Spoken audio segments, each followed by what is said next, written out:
Hey son, the kitchen is warm. The linoleum is cool under your bare feet.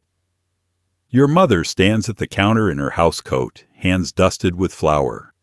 And somewhere in the back of your mind, you know she is doing something you will never quite learn how to do the same way.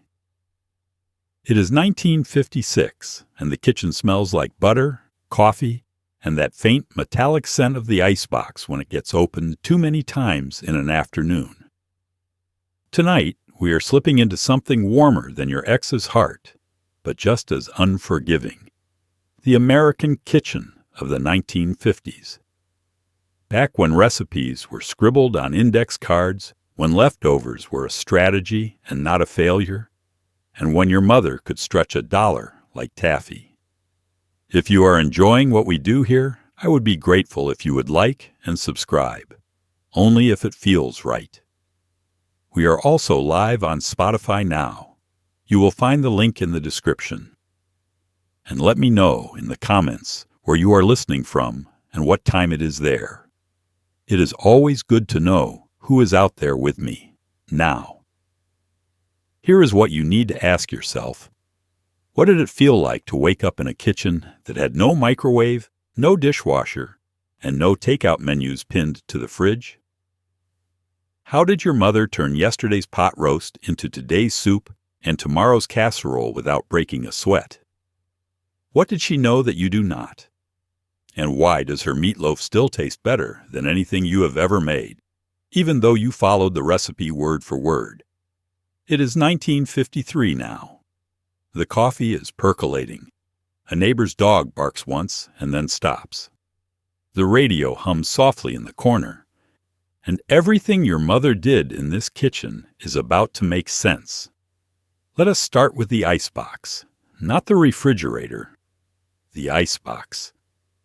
It sat in the corner of the kitchen, heavy as a piece of furniture, lined with metal and cooled by an actual block of ice that the iceman delivered twice a week. You opened it carefully because the cold was finite. There was no thermostat, no light that clicked on when the door swung open. Just cold air that spilled out onto your legs and disappeared into the room. The icebox was a commitment. Every Monday and Thursday, the iceman came. He pulled up in his truck before breakfast, hauled a 50-pound block of ice up the porch steps with metal tongs, and carried it through your kitchen like it weighed nothing. Your mother directed him to the icebox, and he slid the block into the top compartment where it sat, dripping slowly into a pan underneath. That pan had to be emptied, daily, sometimes twice a day in summer. If you forgot, the water overflowed onto the floor, and your mother was not pleased. Inside the icebox, space was precious. The top shelf, closest to the ice, was the coldest. That was where the milk went, the butter, the eggs. The lower shelves were warmer, better for vegetables, leftovers, and anything that could tolerate a little less chill. Your mother organized it like a puzzle. Everything had its place. And if you put something back in the wrong spot, she knew. The icebox did not hum. It did not click on and off. It just sat there, silent and cold, doing its job until the ice melted down to nothing. By Wednesday, the block was half its original size, and by Thursday morning, it was a sliver. The milk was less cold, the butter was softer, and everyone waited for the iceman to come again. You learned not to stand in front of the icebox with the door open. Your mother would remind you. Once. After that, she would just close the door for you, and you would go without whatever you were looking for. The cold was expensive. It came in blocks, and you did not waste it by letting it pour out onto the linoleum while you decided between milk and juice. The icebox smelled like metal and faint dampness, no matter how often your mother wiped it down. It was not unpleasant, just distinct. The kind of smell you associate with cold without thinking about it. And when you opened the door, that smell mixed with whatever was inside. Milk, leftover chicken, a bowl of cut vegetables covered with a plate. There was no ice maker, no freezer. If you wanted ice cubes, your mother filled metal trays with water and set them on the top shelf near the block. They froze slowly, unevenly, and you had to crack them out by running warm water over the bottom of the tray. It was a process. And in summer, when everyone wanted cold drinks, the ice trays were in constant rotation. The icebox was not convenient, but it worked. It kept food cold enough, long enough, to get your family through the week. And your mother managed it with the same quiet efficiency she brought to everything else. She knew when the ice was running low, she knew what could be stored where, and she never let the drip pan overflow more than once. When electric refrigerators started appearing in kitchens across America, the icebox became old-fashioned overnight. But for years before that, it was just how things were. Cold came from ice. Ice came from the Iceman. And your mother made it all work without ever saying it was hard. Butter did not live in the refrigerator. It lived on the counter in a covered dish, soft enough to spread, waiting. Your mother knew that cold butter tore bread apart, and no one in 1954 had time for that. The butter dish sat beside the bread box, both of them permanent fixtures, and the butter inside stayed yellow and spreadable all day long, even in summer. The butter came in a 1-pound block, wrapped in waxed paper, and your mother sliced off what she needed with a knife. The rest went into the butter dish, a covered ceramic container that kept it protected from flies and dust, but not from the warmth of the room. And that warmth was the point.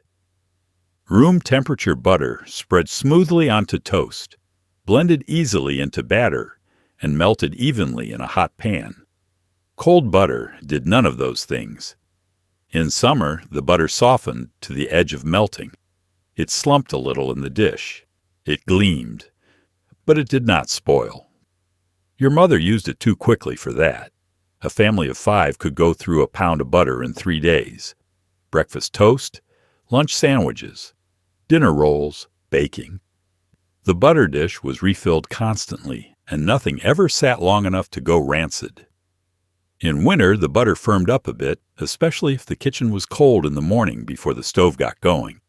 But even then, it was softer than anything pulled straight from the icebox. Your mother planned around it.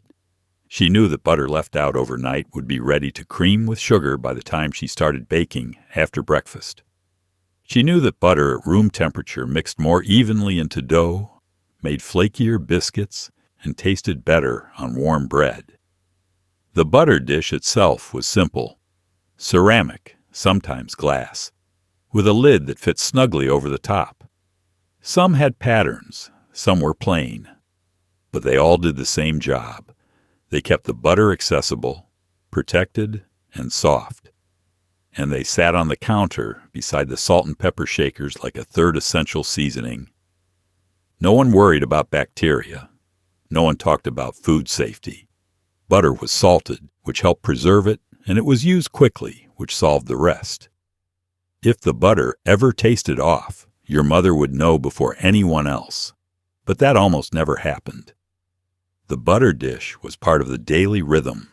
Empty, refill, use, repeat. Spreading butter was an art. Your mother could drag a knife across the top of the soft block and come away with just enough for a single slice of bread. No tearing, no chunks. Just an even, thin layer that melted into the warm toast and disappeared.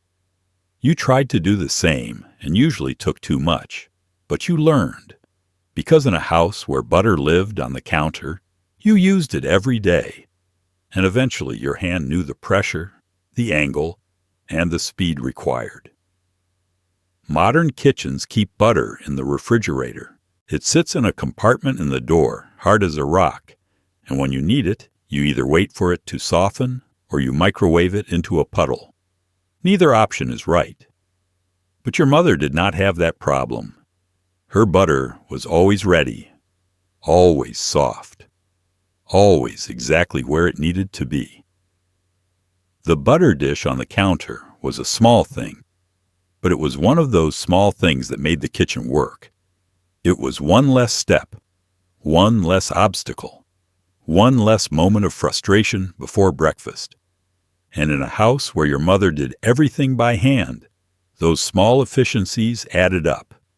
The butter stayed out, and the kitchen stayed moving. Jars were not trash. They were storage. Glass jars from mayonnaise, pickles, jam.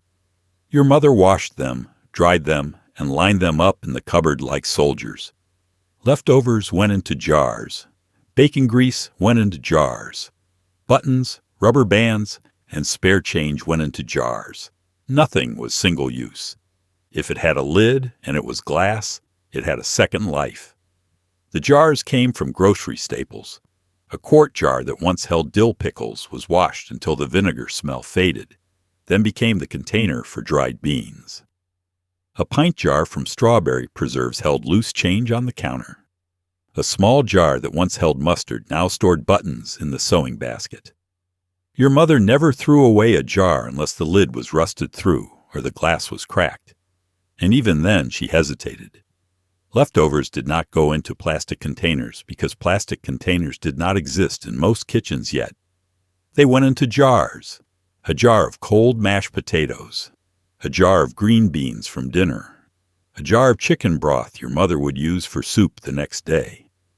The jars stacked neatly in the icebox, glass against glass, lids tight, and your mother could see exactly what was inside without opening anything. Bacon grease lived in a jar beside the stove.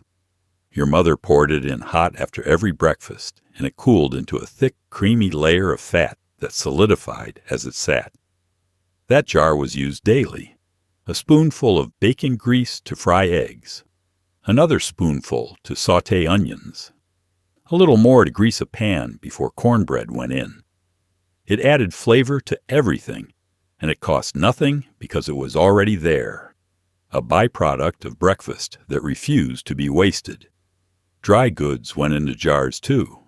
Flour, sugar, rice, oats.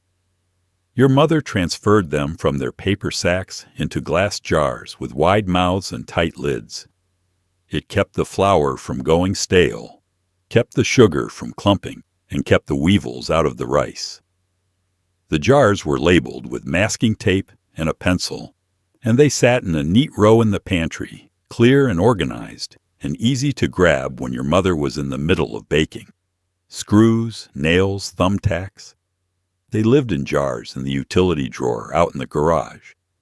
Your father kept jars of different sizes for different hardware. The lids nailed to the underside of a shelf so the jars hung upside down, visible and accessible. You could see what was inside without opening anything. You could unscrew a jar, take what you needed, and screw it back into place. It was efficient, it was free, and it worked. Some jars became drinking glasses. The smaller jelly jars, the ones with straight sides and no curves, were the right size and shape for juice or milk. Your mother washed them, dried them, and set them on the table. No one cared that they used to hold grape jelly. They were clean. They held liquid. They did the job. The jars were not beautiful. They were mismatched, slightly cloudy from years of washing, and some still had faint labels that would not scrub off completely. But they were useful, endlessly useful. And in a kitchen where everything had to earn its place, the jars earned theirs over and over again. Nothing was disposable. Nothing was designed to be thrown away after one use. A jar was a jar was a jar, and it could be washed and reused until the glass finally broke. And even then, your mother saved the lids, because you never knew when you might need a lid. And in a house where waste was not an option, you saved the lids. Your mother did not grease and flour a cake pan. She lined it with wax paper. A perfect circle cut to size, pressed flat into the bottom of the pan, and brushed lightly with butter. The cake never stuck. It slid out clean every time, and the wax paper peeled away like it was never there. No one questioned it. It just worked. The process was simple. Your mother set the cake pan on a sheet of wax paper and traced around the bottom with a pencil. Then she cut just inside the line with kitchen shears, making a circle that fit snugly into the pan. The wax paper went in first, then a light coating of butter on top of the paper and up the sides of the pan. That was it. The batter went in. The cake baked, and when it came out of the oven, your mother flipped the pan over onto a wire rack, tapped the bottom, and the cake slid out perfectly. No scraping, no broken edges, no stuck layer that had to be patched back together. Wax paper was everywhere in the 1950s kitchen. It came in a long roll stored in a drawer or a box on the counter, and it had a dozen uses.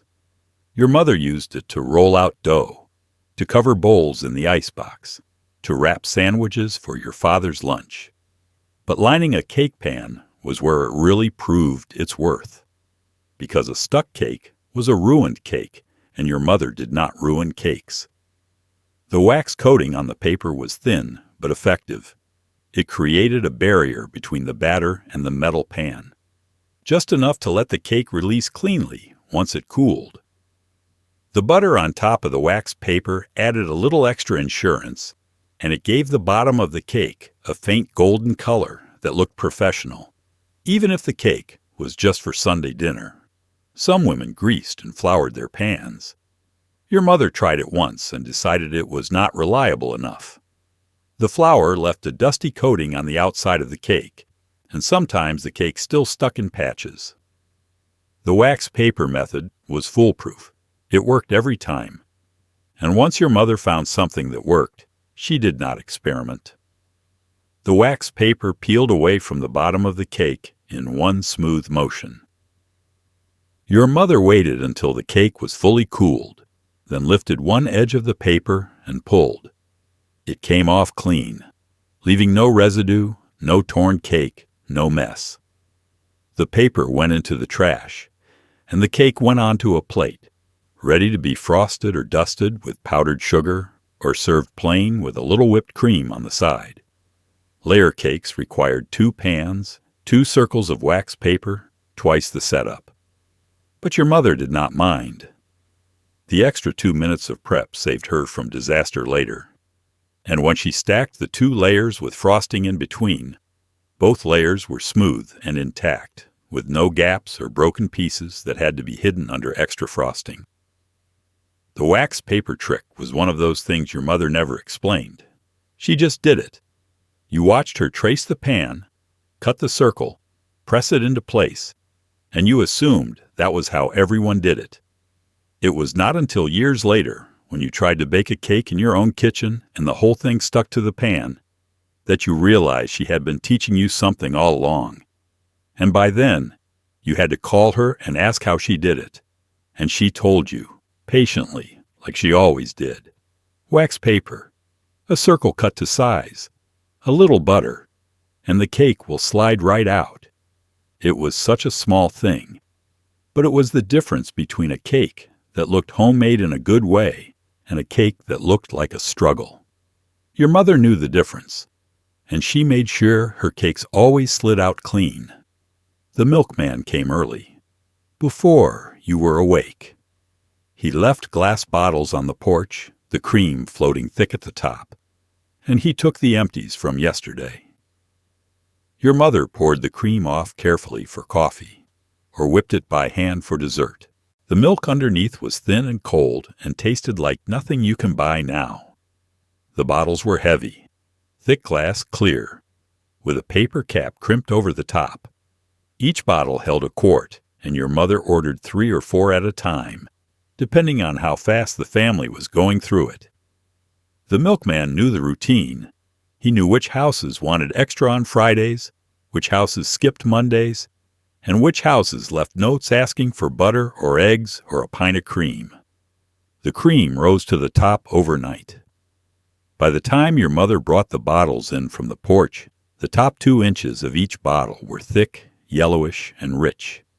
She poured it off into a small pitcher and used it for coffee, for baking, or for whipping into fresh cream.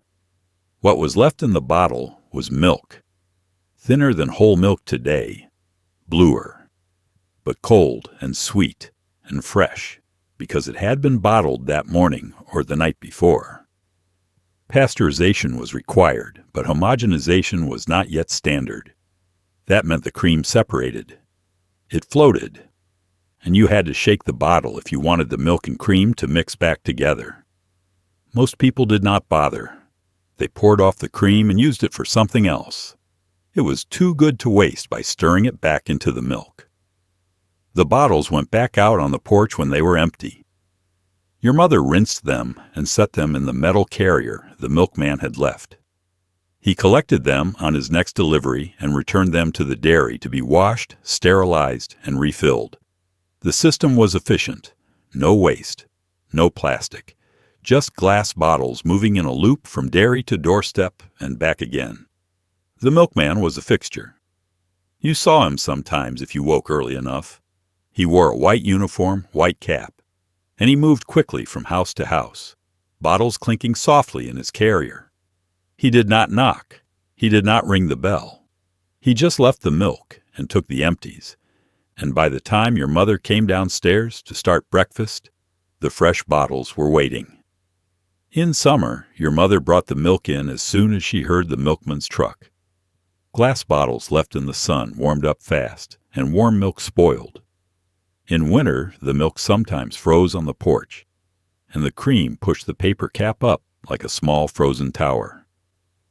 Your mother brought it in, let it thaw in the sink, and it was fine. Cold, but fine. The milk tasted different. It was sweeter, richer, less processed, and it went bad faster. Your mother used it within 2 or 3 days, and if a bottle started to smell sour, she did not throw it away. Sour milk went into biscuits, pancakes, or cornbread. It was still good for baking, still useful, and nothing in that kitchen went to waste if it could be used for something else. The milk delivery ended slowly. First, grocery stores started carrying milk in cartons. Then refrigerators got bigger, and people could store more at once. Then the milkman's routes got longer and less profitable, and one by one, the dairies stopped delivering. By the 1960s, most families bought their milk at the store. But in the 1950s, the milkman was as regular as sunrise, and the milk on your mother's table was as fresh as it could possibly be. Bacon grease did not go down the drain. It went into a jar, a coffee can, something metal that could take the heat.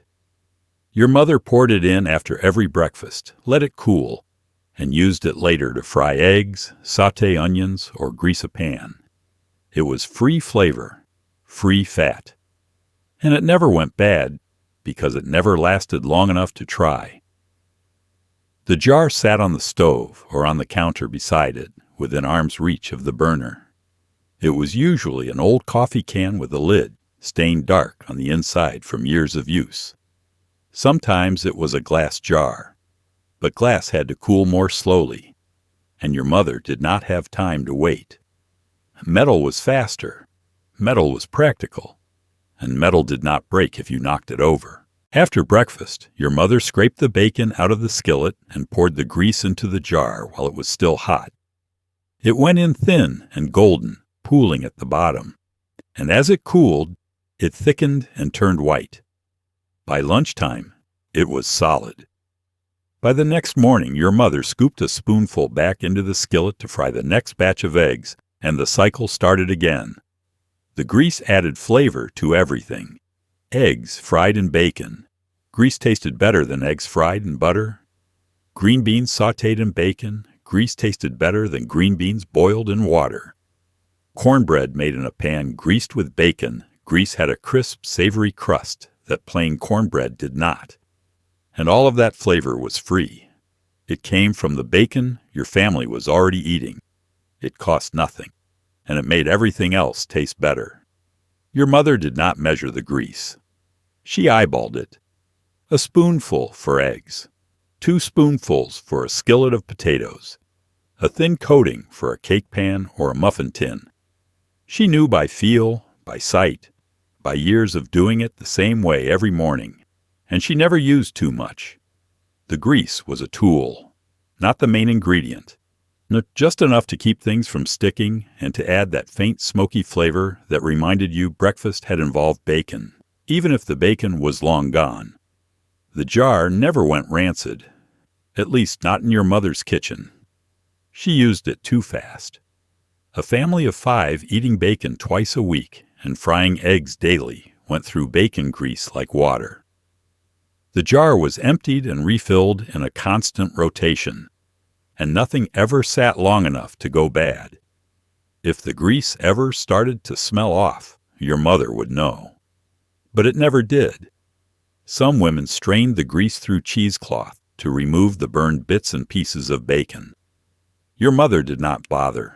She poured it straight into the jar, bits and all, and if a few specks of bacon ended up in the fried eggs the next morning, no one complained.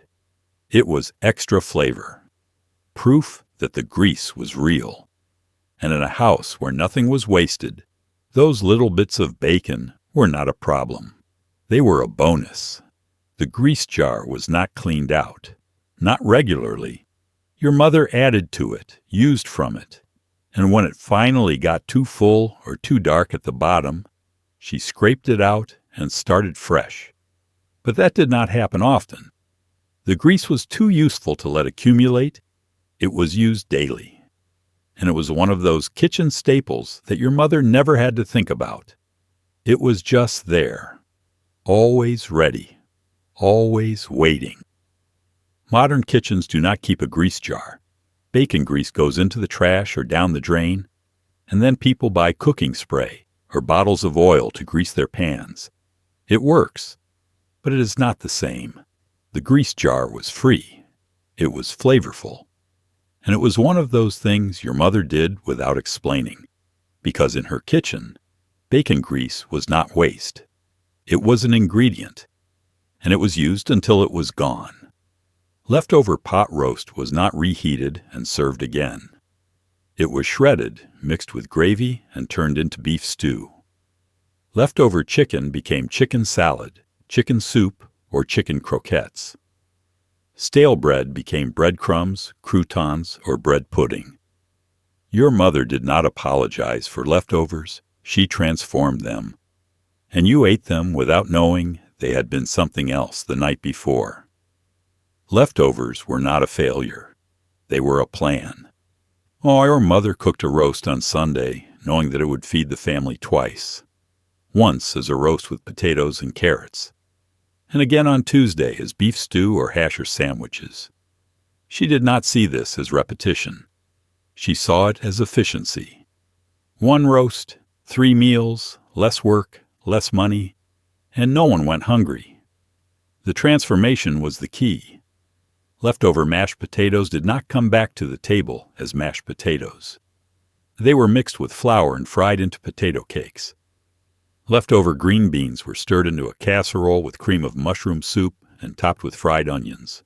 Leftover rice was fried with eggs and scraps of ham and became fried rice for lunch. The meal looked different, tasted different, and no one said a word about it being leftovers because it was not. It was something new. Your mother kept a running inventory in her head. She knew what was in the icebox. She knew what needed to be used before it went bad. And she planned the next 2 or 3 meals around what was already there. If there was half a chicken left after Sunday dinner, Monday was chicken salad sandwiches and Tuesday was chicken noodle soup. If there was a bowl of cooked vegetables, they went into a casserole or a soup or a pot pie. Nothing sat unused. Nothing was forgotten. Stale bread had a dozen uses. Your mother dried it out completely, then crushed it with a rolling pin, or grated it on a box grater to make breadcrumbs. The breadcrumbs went into meatloaf, onto casseroles, into stuffing. If the bread was only a day old, she soaked it in milk and eggs and made French toast. If it was older, she cubed it and baked it into bread pudding with raisins and cinnamon. Stale bread was not a problem. It was an opportunity. Leftover gravy went into soup. Leftover soup went into casseroles. Leftover casseroles were eaten cold for lunch the next day, or reheated and served with fresh biscuits. The meals cycled through the week, overlapping, building on each other, and your mother moved through it all with a calm efficiency that made it look easy. It was not easy. It was work. But it was how she fed a family on a budget that did not stretch far. Your mother did not label leftovers. She did not need to. She knew what was in every jar, every bowl, every covered dish in the icebox. She knew how long it had been there, and she used it before it went bad. Leftovers did not sit for a week. They were used within 2 or 3 days, incorporated into the next meal, transformed, and served again. No one complained. Not about leftovers. Not in a house where food was never taken for granted. You ate what was put in front of you, and if it was pot roast on Sunday and beef stew on Tuesday, you ate both. And you were grateful, because your mother had taken one piece of meat and stretched it across 3 meals, and no one had noticed because she was good at what she did. The leftover economy of the 1950s kitchen was not about scarcity. It was about respect. Respect for the food, respect for the money it cost, respect for the work that went into cooking it. And your mother managed it all without ever saying a word about it. She just did it, day after day, meal after meal, and nothing was ever wasted. The icebox cake was a miracle. Layers of graham crackers and whipped cream stacked in a pan and left in the icebox overnight. The crackers softened, the cream set, and by the next day, you had something that sliced like cake, but required no baking, no oven, no heat at all. It was summer magic, and it tasted like patience. Your mother made it in the afternoon when the kitchen was too hot to turn on the oven. She pulled a box of graham crackers from the cupboard, whipped cream by hand until it held stiff peaks, and started layering. 1 layer of graham crackers fitted tightly together like tiles. 1 layer of whipped cream spread smooth with a spatula. Another layer of crackers. Another layer of cream. She repeated it until the pan was full, then covered the whole thing with 1 final layer of whipped cream and set it in the icebox to chill overnight. The magic happened while you slept. The moisture from the whipped cream soaked into the graham crackers, softening them until they were no longer crisp and dry, but tender and cake-like. The cream firmed up in the cold, holding the layers together, and by morning, the whole thing had transformed into something that looked like a layer cake, but tasted lighter, cooler, and somehow more refreshing than anything baked in an oven. Your mother sliced it carefully with a sharp knife, cutting straight down through the layers. Each slice showed the stripes. Cream, crackers, cream, crackers. The crackers had softened so much that they gave way under the knife without crumbling. The cream held everything together, and the slice came out clean and perfect, ready to be set on a plate and served.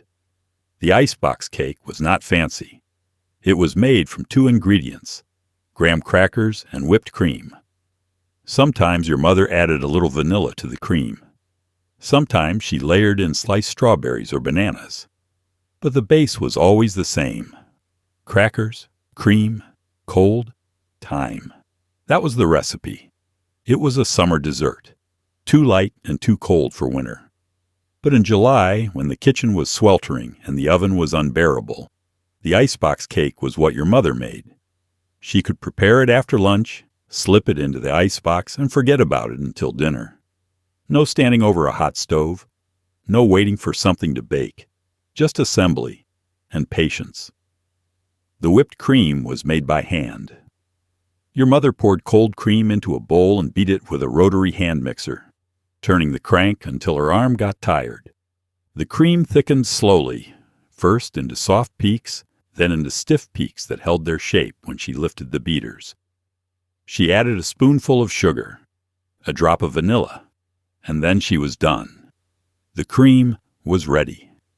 The graham crackers came in a waxed paper sleeve inside a cardboard box. They were lightly sweet, mildly spiced with cinnamon and honey, and they broke cleanly along their perforations. Your mother laid them out side by side in the pan, breaking a few to fit the edges, making sure there were no gaps. The cream went on thick, enough to cover the crackers completely, enough to soften them overnight, enough to hold the whole thing together when it was sliced the next day. The icebox cake was humble. It was not the kind of dessert you brought to a church social or served to company. It was for family, for weeknights, for hot afternoons, when your mother needed dessert but did not have the time or energy to bake. And it was perfect for that. Simple, cool, sweet, and gone by the next evening.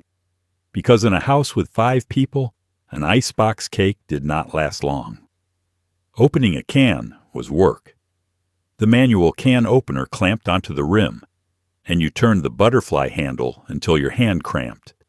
It took time. It took effort. And if you were not careful, the edge of the lid could slice your thumb open. But every kitchen had one, bolted to the wall or sitting in a drawer, because canned food was everywhere, and someone had to open it. The can opener your mother used was heavy, cast iron or thick steel, with a sharp cutting wheel and a gear-driven handle that you had to crank around and around.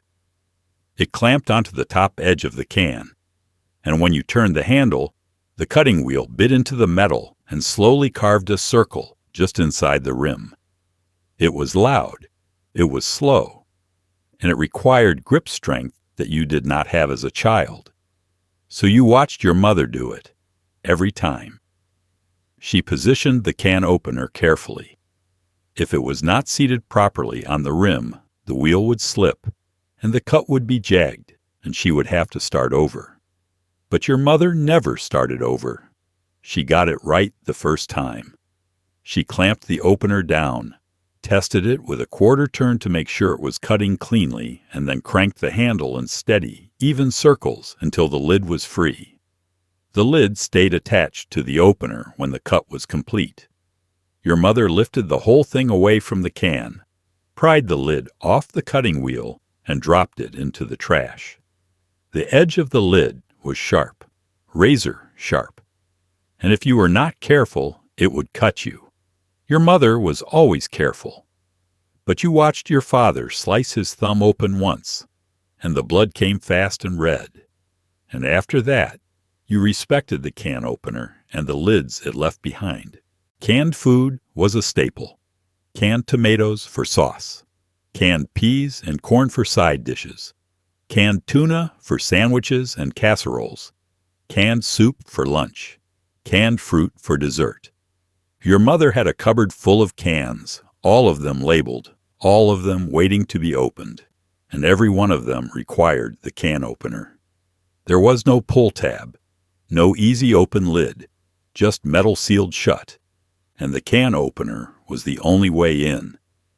Some can openers were wall-mounted, bolted to the side of a cabinet or screwed into the kitchen wall. They hung there permanently, ready to use. Your mother's was in the drawer. She pulled it out when she needed it, used it, washed it, and put it back. The cutting wheel was dull after years of use, but it still worked. It still cut. And your mother did not replace it until it finally broke. Opening a can was a two-handed job. One hand held the can steady, the other turned the handle. You had to keep the pressure even, keep the cutting wheel engaged, and keep turning until the circle was complete. If you stopped halfway, the wheel lost its place, and you had to find it again. Your mother never stopped. She cranked the handle in one smooth, continuous motion, around and around until the lid popped free. The effort left marks, calluses on your mother's palm where the handle pressed into her skin, a slight ache in her wrist after opening multiple cans in one sitting. But she never complained. Opening cans was part of cooking, and cooking was part of the day. So she opened the cans, used what was inside, and moved on to the next task. Modern can openers are electric. or they have smooth-edged designs that leave no sharp lid behind. Or the cans themselves have pull tabs, and you do not need an opener at all. But in the 1950s, opening a can meant work, real physical work. And your mother did it without thinking, because that was how you got into a can. And there was no other way. The dish towel was not just for drying dishes. It was a pot holder, a trivet, a way to open a stuck jar lid. Your mother kept one draped over her shoulder all day, and it moved with her from counter to stove to sink. It was flour-dusted, damp, and indispensable. And when it got too dirty, it went into the wash, and another one took its place. The dish towel lived on your mother's shoulder, not folded neatly on a rack, not hanging on a hook, but draped over her left shoulder, within reach, always ready. She grabbed it without looking, used it, put it back, grabbed it again. It was part of her uniform, part of how she moved through the kitchen. And by the end of the day, that towel had been used for a dozen different things. It dried dishes. That was its official job. Your mother washed the plates and glasses and silverware in the sink, rinsed them in hot water, and set them in the dish rack to drain. Then she picked up the dish towel and dried each piece by hand before putting it away. The towel absorbed the water, and when it got too wet, she wrung it out and kept going. One towel could dry an entire sink full of dishes if you wrung it out often enough. It was also a pot holder. Your mother pulled a hot pan out of the oven, and the dish towel was what protected her hand. She folded it twice, gripped the pan handle through the layers of fabric, and carried the pan to the counter. It worked, not as well as a quilted pot holder, but well enough. And it was always there, all ready in her hand, so she did not have to stop and look for something else. It was a trivet. A hot pan could not go directly on the counter or the table. It would leave a mark, burn the finish. So your mother laid the dish towel down first, folded into a square, and set the hot pan on top. The towel absorbed the heat, protected the surface. And when the pan cooled, she picked up the towel, shook it out, and draped it back over her shoulder. It opened jars. A stubborn lid that would not turn got wrapped in the dish towel for extra grip. Your mother twisted hard, and the towel kept her hand from slipping. The lid came loose. The jar opened, and the towel went back on her shoulder, ready for the next task. It wiped spills, flour on the counter, a splash of milk, a drip of grease. Your mother wiped it up with the dish towel, not a paper towel, because paper towels were expensive, and the dish towel was already in her hand. She wiped. She rinsed the towel in the sink. She wrung it out, and she kept going. It covered rising dough. Your mother set a bowl of bread dough on the counter to rise, and she draped the dish towel over the top to keep the dough warm and protected. The towel held in the heat, kept the dough from drying out. And when the dough had doubled in size, she pulled the towel off, punched the dough down, and shaped it into loaves. The dish towel was always slightly damp, always slightly stained.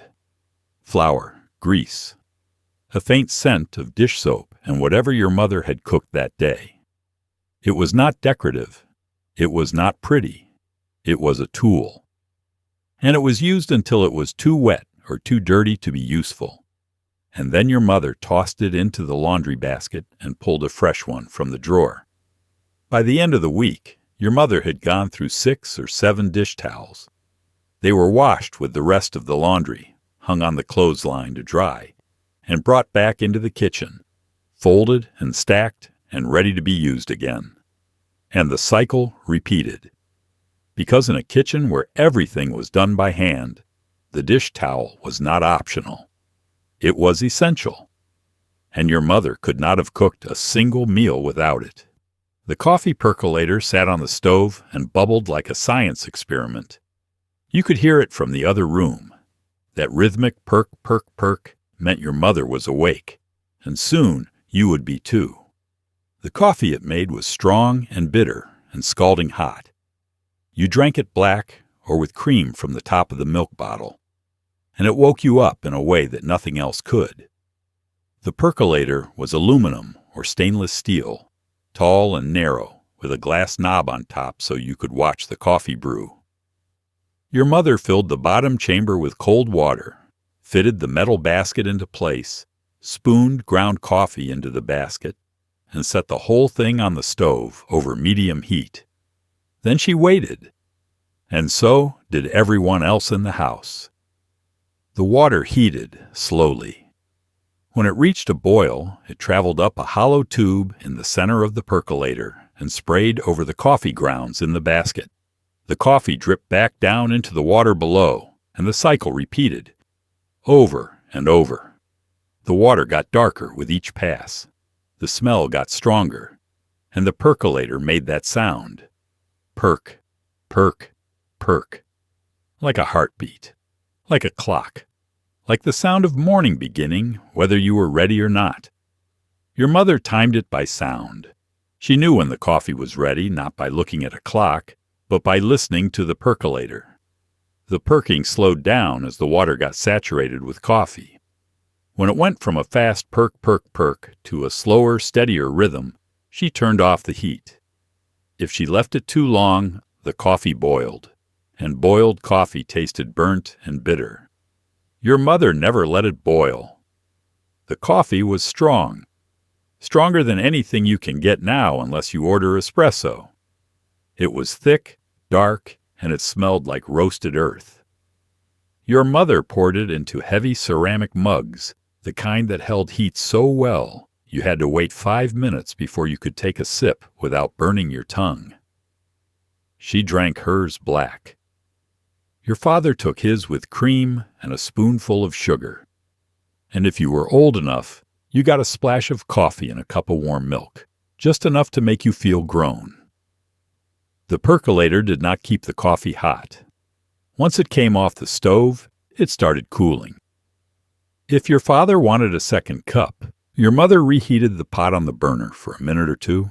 If the coffee sat too long, it got cold and stale, and your mother poured it out and started over. There was no carafe, no warming plate, just the percolator, the stove, and the knowledge that fresh coffee required effort every single time.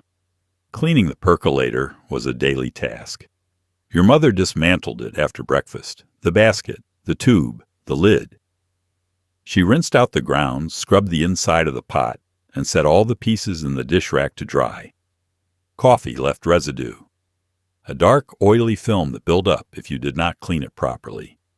And your mother cleaned it properly, every day, because coffee made in a dirty percolator tasted like old coffee, and that was unacceptable. The percolator was loud. You could hear it from the bedroom, from the bathroom, from anywhere in the house. And that sound meant your mother was in the kitchen, which meant the day was starting, which meant you needed to get up. The percolator was the alarm clock, more reliable than any clock on the wall, because your mother made coffee at the same time every morning, and the percolator announced it to the entire house. Some families upgraded to electric percolators in the late 1950s. Push a button and the coffee brewed itself. But your mother did not trust them. She liked the control of the stovetop version. She liked being able to hear when the coffee was ready. And she liked that it did not require an outlet or a cord or anything that could break. The stovetop percolator worked. It had worked for 20 years, and it would work for 20 more. The coffee your mother made in that percolator was not smooth. It was not mild. It was not flavored with vanilla or hazelnut or cinnamon. It was just coffee, strong, hot, and unapologetic. And it started every single day.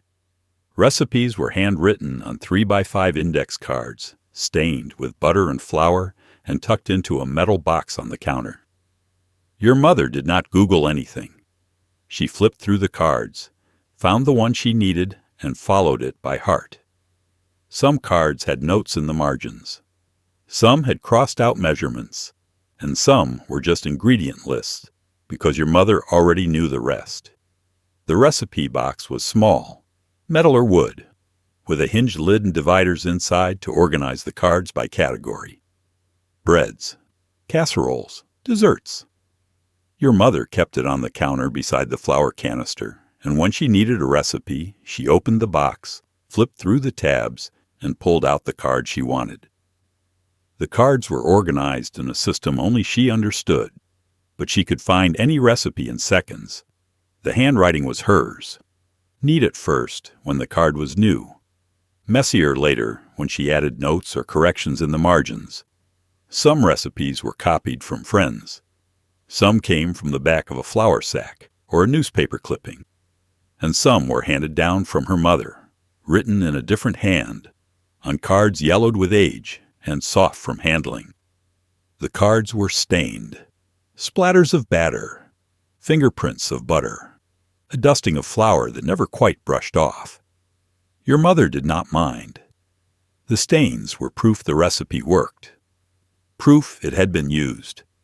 And some of the most stained cards were the best recipes, the ones she made over and over, the ones the family requested, the ones that were not just food, but tradition. Some cards had corrections, a crossed-out measurement, a note that said too sweet or needs more salt or bake longer. Your mother tested recipes, adjusted them, and wrote down what worked. The card was not sacred. It was a working document. And if the recipe needed to be fixed, she fixed it. And the next time she made it, she followed her own corrections, not the original instructions. Some cards had no instructions at all, just a list of ingredients. Because your mother knew how to make biscuits. She had made them 1,000 times.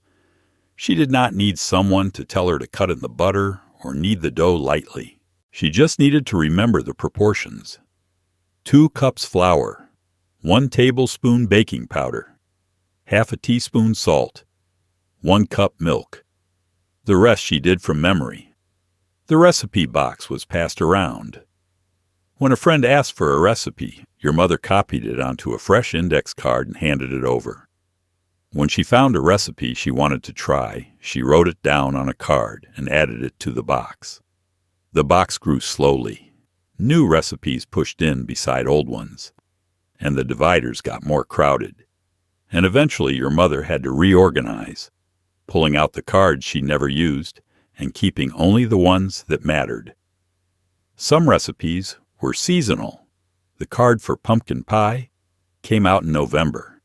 The card for strawberry shortcake came out in June. Your mother did not need to see the card to remember the recipe, but she pulled it out anyway, to check the temperature, to confirm the timing, to make sure she was not forgetting anything. The card was a safeguard, a backup. And even when she knew the recipe by heart, she liked having it in front of her. The recipe box was personal. No 2 boxes were the same. Your mother's box held the recipes she used, the recipes her family liked, the recipes that fit her kitchen, her schedule, and her budget. Another woman's box would be completely different. Different recipes, different handwriting, different stains. Because the recipe box was not just a collection of instructions. It was a record of what your mother cooked, of what worked, and of what her family ate, week after week, year after year. When your mother died, the recipe box was one of the things you kept. Not for the recipes themselves. You can find those anywhere now. But for the cards, the handwriting, the stains, the little notes in the margins that said Dad's favorite, or make for Christmas, or good, but takes forever. The cards were her voice. And every time you opened that box, you could hear her in the kitchen, flipping through the tabs, pulling out a card and starting another meal. Flour was sifted. Always. Your mother squeezed the handle of the sifter over and over until the flour fell through in a soft white cloud. It aerated the flour, broke up the lumps, and made the biscuits lighter. It was repetitive, tiring, and non-negotiable. And the sifter never got fully clean. A little flour always clung to the mesh, and that was fine. It would sift again tomorrow. The sifter was a metal canister with a mesh screen inside and a squeeze handle on the side. Your mother scooped flour into the top, held the sifter over a bowl, and squeezed the handle rhythmically. Each squeeze turned a blade inside the sifter, pushing the flour through the mesh. The flour came out fine and powdery, lighter than it went in, and it piled up in the bowl in soft, airy drifts. Sifting took time. 1 cup of flour required 20 or 30 squeezes. A cake recipe that called for 3 cups of sifted flour required 3 times that. Your mother stood at the counter, squeezing the handle, watching the flour fall, and her forearm would start to ache, but she did not stop. She did not skip this step, because sifted flour mixed more evenly into batter, and batter mixed more evenly meant a lighter cake, and your mother's cakes were always light. The flour sifter broke up lumps. Flour stored in a canister clumped together over time. Humidity, settling, pressure. Your mother could scoop out a cup of flour, and it would have hard lumps in it the size of peas. The sifter broke those lumps apart, forcing the flour through the mesh screen in fine, uniform particles. The lumps stayed in the sifter. The smooth flour fell into the bowl. And when the sifting was done, your mother tapped the remaining lumps into the trash. Some recipes required sifting the flour multiple times. Sift it once. Measure it. Sift it again with the other dry ingredients. Baking powder. Salt. Cocoa powder if it was a chocolate cake. Your mother followed the instructions. If the recipe said sift twice, she sifted twice, because the recipe was written that way for a reason, and she trusted the recipe more than she trusted shortcuts. The sifter was also used for powdered sugar. Powdered sugar clumped even worse than flour, forming hard little nuggets that did not dissolve in frosting. Your mother sifted the powdered sugar before adding it to butter, and the frosting came out smooth and glossy with no gritty lumps. The sifter did the work, slowly, methodically, 1 squeeze at a time. Cleaning the sifter was nearly impossible. Flour coated the mesh, the handle, the inside of the canister. Your mother rinsed it under water, but water turned the flour into paste, and the paste clung to the mesh and dried hard. So she did not wash the sifter, not with water. She tapped it upside down over the sink to knock out the loose flour, wiped the outside with a damp cloth, and put it back in the cupboard. The mesh stayed dusty. The inside stayed coated. And that was fine, because the sifter was only ever used for flour, and a little leftover flour did not hurt anything. The squeeze handle wore out over time. The hinge got loose. The blade inside bent or broke, and eventually the sifter stopped working, and your mother had to replace it. But a sifter could last 10 years if you treated it right, longer if you were lucky, and your mother treated hers right. She used it. She did not abuse it, and she put it away dry. Sifting flour is optional now. Flour sold in stores is pre-sifted, or close enough that most recipes do not require it. And even when they do, people skip it. Use a whisk to break up the lumps, or just dump the flour in and hope for the best. It works, mostly, but your mother would not have done it that way. She sifted, every time, because the extra 2 minutes made a difference. And in a kitchen where every detail mattered, sifting the flour was not optional. It was part of the process. And the process was what made the food good. Sunday dinner started in the morning. The roast went into the oven low and slow before your family left for church. Your mother seasoned it, added vegetables around the edges, covered it with a lid, and walked out the door. 3 hours later, you came home to a house that smelled like heaven. The meat fell apart when you touched it, and no one had to stand over it while it cooked. Your mother woke early on Sundays, earlier than usual. She started the roast before she started breakfast. The oven was already warming when you came downstairs. The roast sat on the counter, a thick cut of beef or pork, and your mother rubbed it with salt, pepper, and a little garlic. She set it in a heavy roasting pan, added quartered potatoes, carrots, and onions around the edges, and poured in a cup of water or broth to keep everything moist. The pan went into the oven at low heat, 250 degrees, sometimes 300.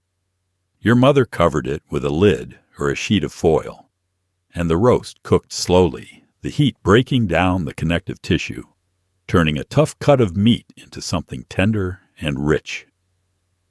She set the oven, checked the clock, and went upstairs to get ready for church. By the time the family left the house, the roast had been cooking for an hour. The kitchen smelled like browning meat and caramelizing onions. Your mother locked the door behind her, and the roast stayed in the oven, unattended, cooking itself while your family sat in a pew and sang hymns and listened to the sermon. No one worried. The oven was set low. The pan was covered. And your mother had done this 100 times. The roast would be fine.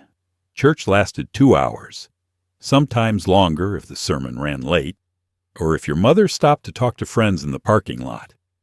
By the time the family got home, the roast had been cooking for 3 hours, maybe more.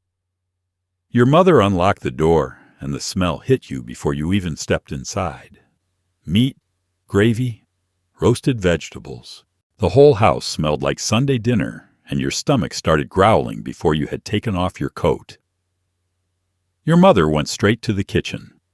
She opened the oven, pulled out the roasting pan, and lifted the lid.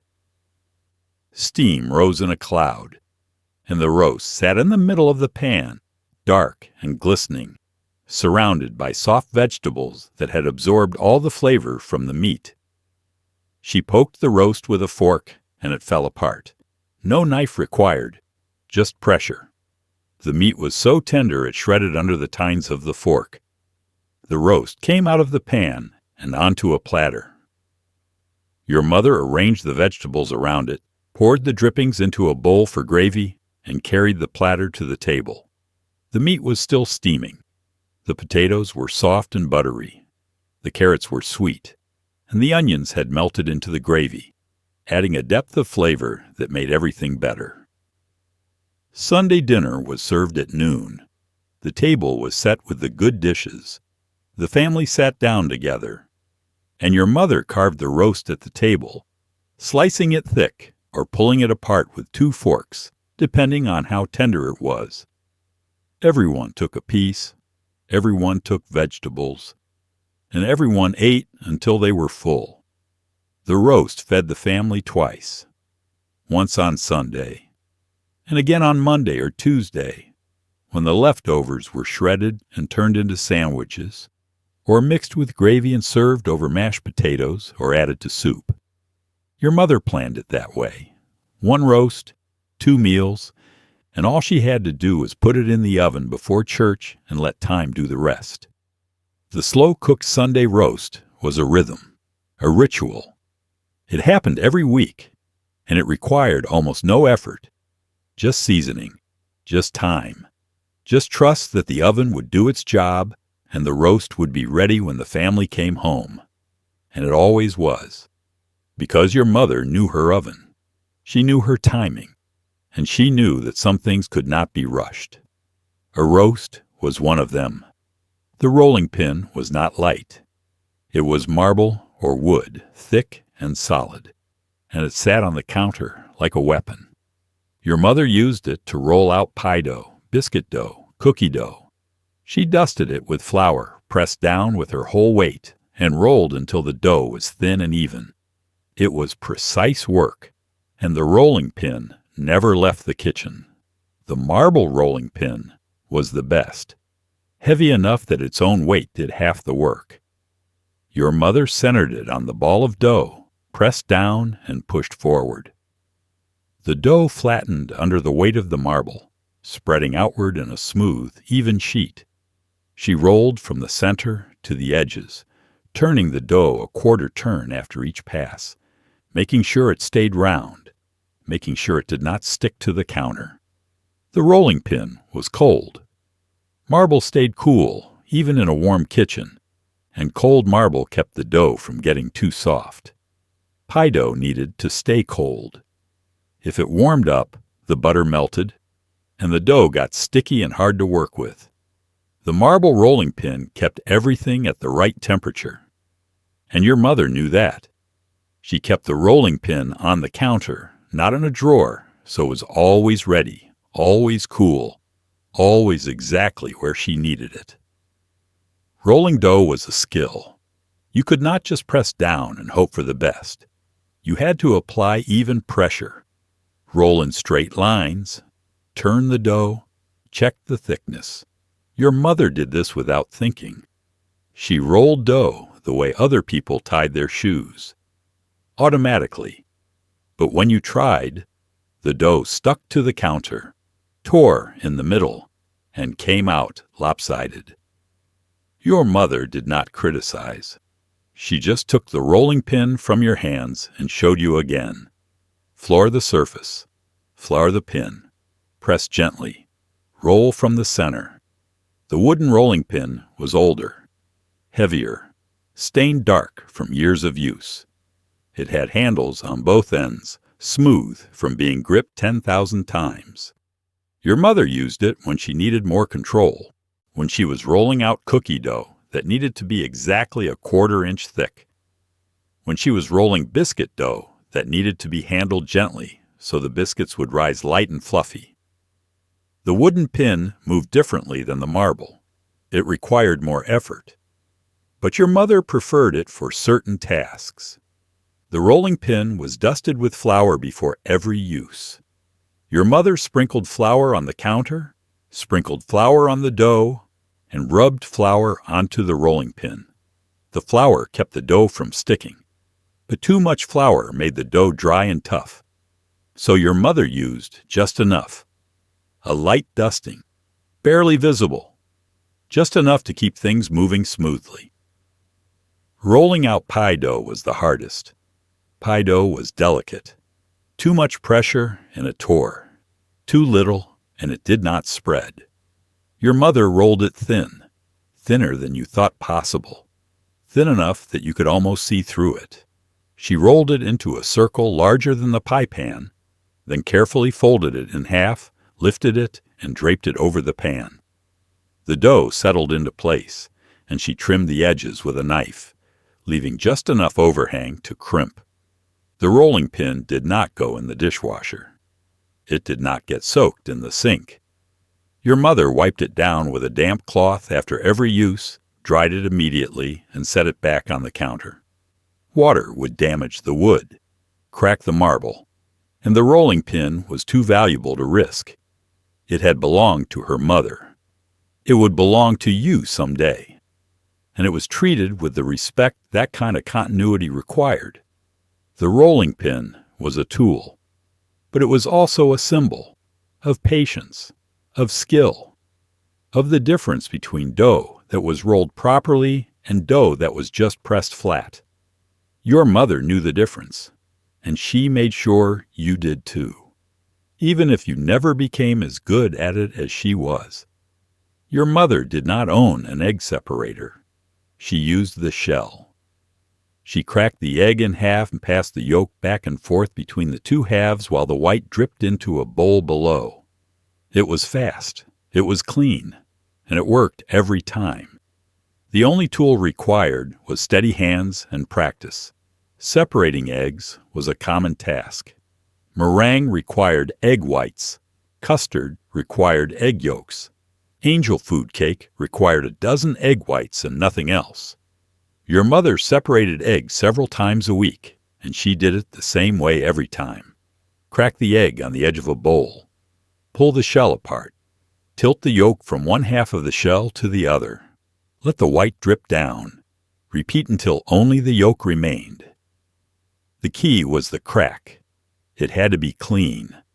A sharp tap on the edge of the bowl, hard enough to break the shell, but not so hard that it shattered. Your mother cracked the egg in one smooth motion, barely looking at it, and the shell split perfectly in half. No shell fragments, no broken yolk, just a clean crack and two halves ready to work with. The yolk stayed intact because your mother was careful. She tilted the shell gently. She did not rush. The yolk slid from one half to the other, heavy and round and whole, while the white slipped through the gap and fell into the bowl below. If the yolk broke, the whole thing was ruined. You could not separate a broken yolk from the white. It was mixed, and mixed eggs were only good for scrambling. Your mother could separate 6 eggs in under a minute. Crack, tilt, transfer. Crack, tilt, transfer. The egg whites piled up in the bowl, clear and viscous, and the yolks went into a separate bowl, bright yellow and perfectly round. She did not waste a drop. Every bit of white made it into the bowl. Every yolk stayed whole. And when she was done, she rinsed the shells and tossed them into the compost. You tried to separate eggs the same way. You cracked one. The shell shattered. Tiny shards of shell fell into the bowl. The yolk broke. The white and yolk mixed together, and you had to fish out the shell fragments with your fingers. Your mother watched. She did not laugh. She just handed you another egg and told you to try again. Gently. One clean crack. Let the yolk slide. Do not squeeze the shell. Some recipes required egg whites beaten to stiff peaks. For that, the whites had to be completely free of yolk. Even a tiny speck of yolk would prevent the whites from whipping properly. Your mother was meticulous. She separated each egg over a small bowl first, checking to make sure the white was clean before adding it to the larger bowl with the rest. If a yolk broke, that egg went into a separate bowl for scrambling. The clean egg whites were sacred. Egg yolks were used for other things: custard, hollandaise, pasta dough. Your mother saved them in a bowl in the icebox, covered with a damp cloth, and used them within a day or two. Nothing was wasted. If she separated eggs for a cake, the yolks became custard for dessert the next night. If she separated eggs for meringue, the yolks went into scrambled eggs the next morning. Every part of the egg had a purpose. The egg separator tool existed. A small device with a cup to hold the yolk in slots for the white to drain through. Your mother had seen them in stores.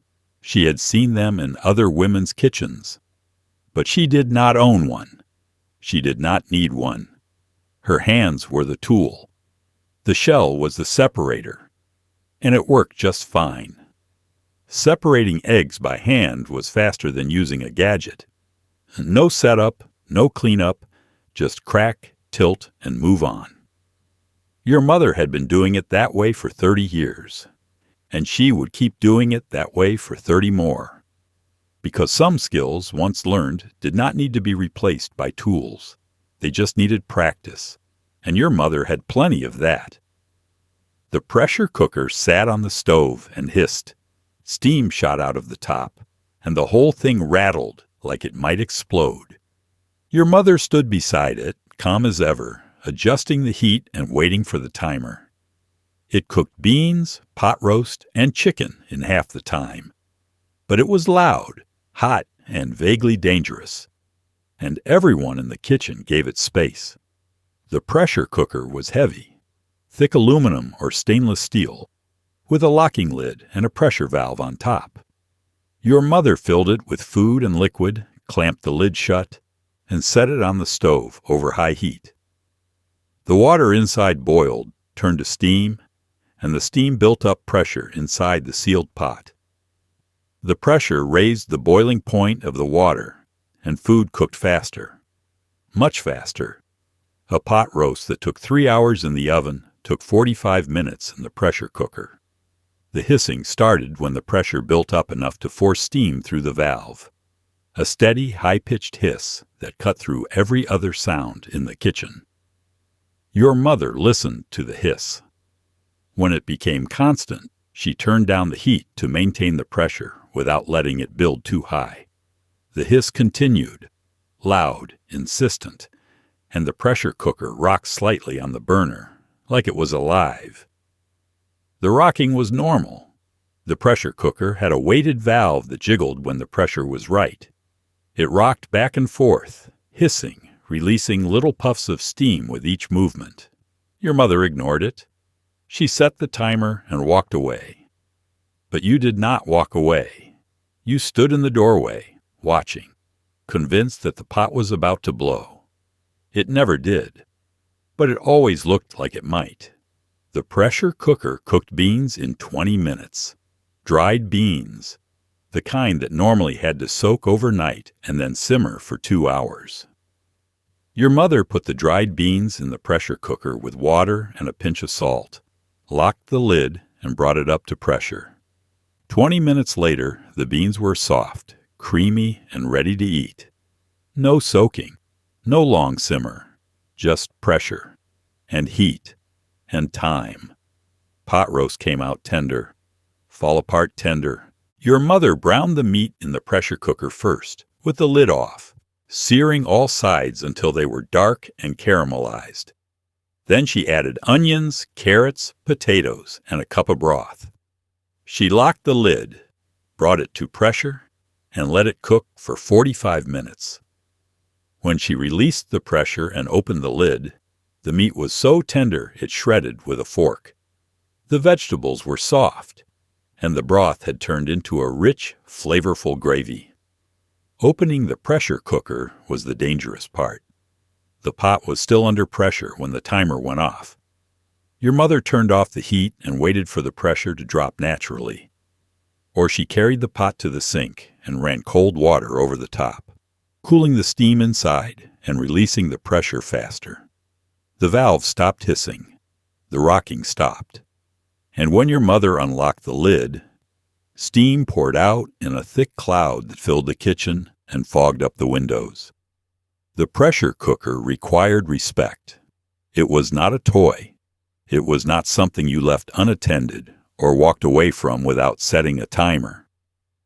Your mother checked the valve before every use, making sure it was clean and not clogged. She checked the rubber gasket inside the lid, making sure it was intact and formed a tight seal. And she never overfilled the pot. Too much liquid, and the pressure could not build properly. Too little, and the pot would boil dry and scorch. Pressure cooker accidents happened. You heard stories. A valve that clogged and caused an explosion. A lid that was not locked properly and blew off when the pressure built up. Your mother had never had an accident. She was too careful, too attentive, but she knew the risks, and she treated the pressure cooker with the caution it deserved. The pressure cooker saved time. That was its purpose. And in a kitchen where your mother cooked 3 meals a day from scratch, time was valuable. The pressure cooker gave her back an hour, 2 hours, and that hour was spent on something else. Laundry, cleaning, sitting down. Your mother did not have much time to sit, but the pressure cooker gave her a little more, and for that, she tolerated the hissing, the rocking, and the vague sense of danger that came with it. The fruit cellar was not fancy. It was a cool, dark space in the basement where your mother stored potatoes, onions, canned goods, and jars of preserved fruit. The air down there smelled like earth and apples. The shelves were lined with rows of mason jars, labeled in your mother's handwriting, and in winter, when the stores were farther away and the roads were bad, the cellar was what kept your family fed. The cellar was cold, but not freezing. Somewhere between 40 and 60 degrees, depending on the season. Cool enough to keep potatoes from sprouting and onions from rotting. Warm enough that nothing froze. The temperature was natural. No electricity, no machinery. Just the insulation of the earth and the lack of direct sunlight. And that was all it needed. The shelves were wood, Rough-cut planks nailed to the wall, spaced a foot apart, running the length of the cellar. Your mother kept the jars on the shelves, organized by contents. Tomatoes on one shelf, green beans on another. Peaches, pears, applesauce, pickles, jams, and jellies each had their own section. The jars were lined up neatly, labels facing out, and your mother could walk down into the cellar and find what she needed without turning on a light. The jars were from summer. Your mother spent July and August canning. She bought bushels of tomatoes, peaches, and green beans when they were cheap and in season. She peeled, chopped, blanched, and packed them into mason jars, sealed the lids, and processed them in a boiling water bath until the seals were tight. The jars cooled on the kitchen counter, making a soft popping sound as the lids sucked down. And when they were cool, your mother carried them down to the cellar and added them to the shelves. The canned goods were the backup. In winter, when fresh vegetables were expensive or unavailable, your mother went to the cellar and brought up a jar of green beans or tomatoes. She opened the jar, heated the contents on the stove, and served them with dinner. They tasted like summer, bright and fresh, and nothing like the canned vegetables from the store, because these were hers, canned at the peak of ripeness, and stored carefully until they were needed. Potatoes lived in a wooden bin, 100 pounds at a time, bought in bulk in the fall when they were cheap. Your mother stored them in the cellar, where the cool air kept them from sprouting. She sent you down to get potatoes for dinner, and you filled a bowl from the bin, brushing off the dirt, picking out the ones that had started to grow eyes. The good potatoes went upstairs. The bad ones went to the compost. Onions hung in mesh bags. Your mother hung them from a hook in the cellar, where the air could circulate around them. Onions stored in a bag on a shelf would rot. Onions hung in the air would last for months. She bought a 50-pound bag in the fall, and by spring, most of them were gone, used up one at a time in soups and stews and casseroles. The cellar smelled like earth, damp soil, root vegetables, the faint sweetness of stored apples. It was not a bad smell, just distinct. The smell of a place that was doing its job, keeping food cool, keeping food dark, keeping food safe until it was needed. Going down to the cellar was a daily task. Your mother sent you down to get a jar of tomatoes, a jar of peaches, a bowl of potatoes. You walked down the wooden steps, felt the temperature drop, smelled the earth, and found what she needed. The cellar was dim. A single bulb hung from the ceiling, and you pulled the string to turn it on. The light was weak, but it was enough to see the shelves, the jars, the bins. The cellar was a buffer, between the family and hunger, between the harvest and the next growing season, between abundance and scarcity. Your mother filled the cellar in summer and emptied it through the winter. By spring, the shelves were nearly bare. The potato bin was empty. The onion bags were limp and flat. And your mother started planning for the next year. More jars, more peaches, more tomatoes, because the cellar needed to be full before winter came again. And it always was. The meat grinder was clamped to the edge of the kitchen table, and your mother fed chunks of cooked meat into the top while you turned the crank. Ground meat came out the bottom in long pale worms that coiled into a bowl. It was for hash, for casseroles, for stretching a roast into 3 more meals. It was loud, slow, and essential. And when you were old enough, turning the crank became your job. The grinder was cast iron, heavy, solid. It clamped to the table with a screw mechanism that tightened down until the grinder could not move. Your mother positioned it carefully, making sure it was stable, making sure the bowl underneath would catch the ground meat as it came out. Then she loaded the hopper with chunks of leftover roast, leftover chicken, leftover pork, whatever needed to be ground. You turned the crank, a wooden handle attached to a gear, and the gear turned a spiral blade inside the grinder. The blade pushed the meat through a metal plate with small holes, and the meat came out the other side in thin strands. It took effort. The crank was stiff, the meat was dense, and you had to turn steadily, evenly, without stopping, because if you stopped, the meat would clog, and your mother would have to take the grinder apart and clean it out. The ground meat piled up in the bowl, long strands that coiled and tangled like spaghetti. Your mother used it for hash. She fried diced potatoes and onions in a skillet, added the ground meat, and cooked everything together until it was hot and crispy. She served it for breakfast with fried eggs on top, or she used the ground meat in casseroles, mixing it with cream of mushroom soup and noodles and baking it until it was bubbly and golden. The grinder was also used for sausage. Your mother ground pork shoulder and mixed it with salt, pepper, sage, and a little bit of cayenne. She packed the mixture back into the grinder and attached the sausage stuffer to the front.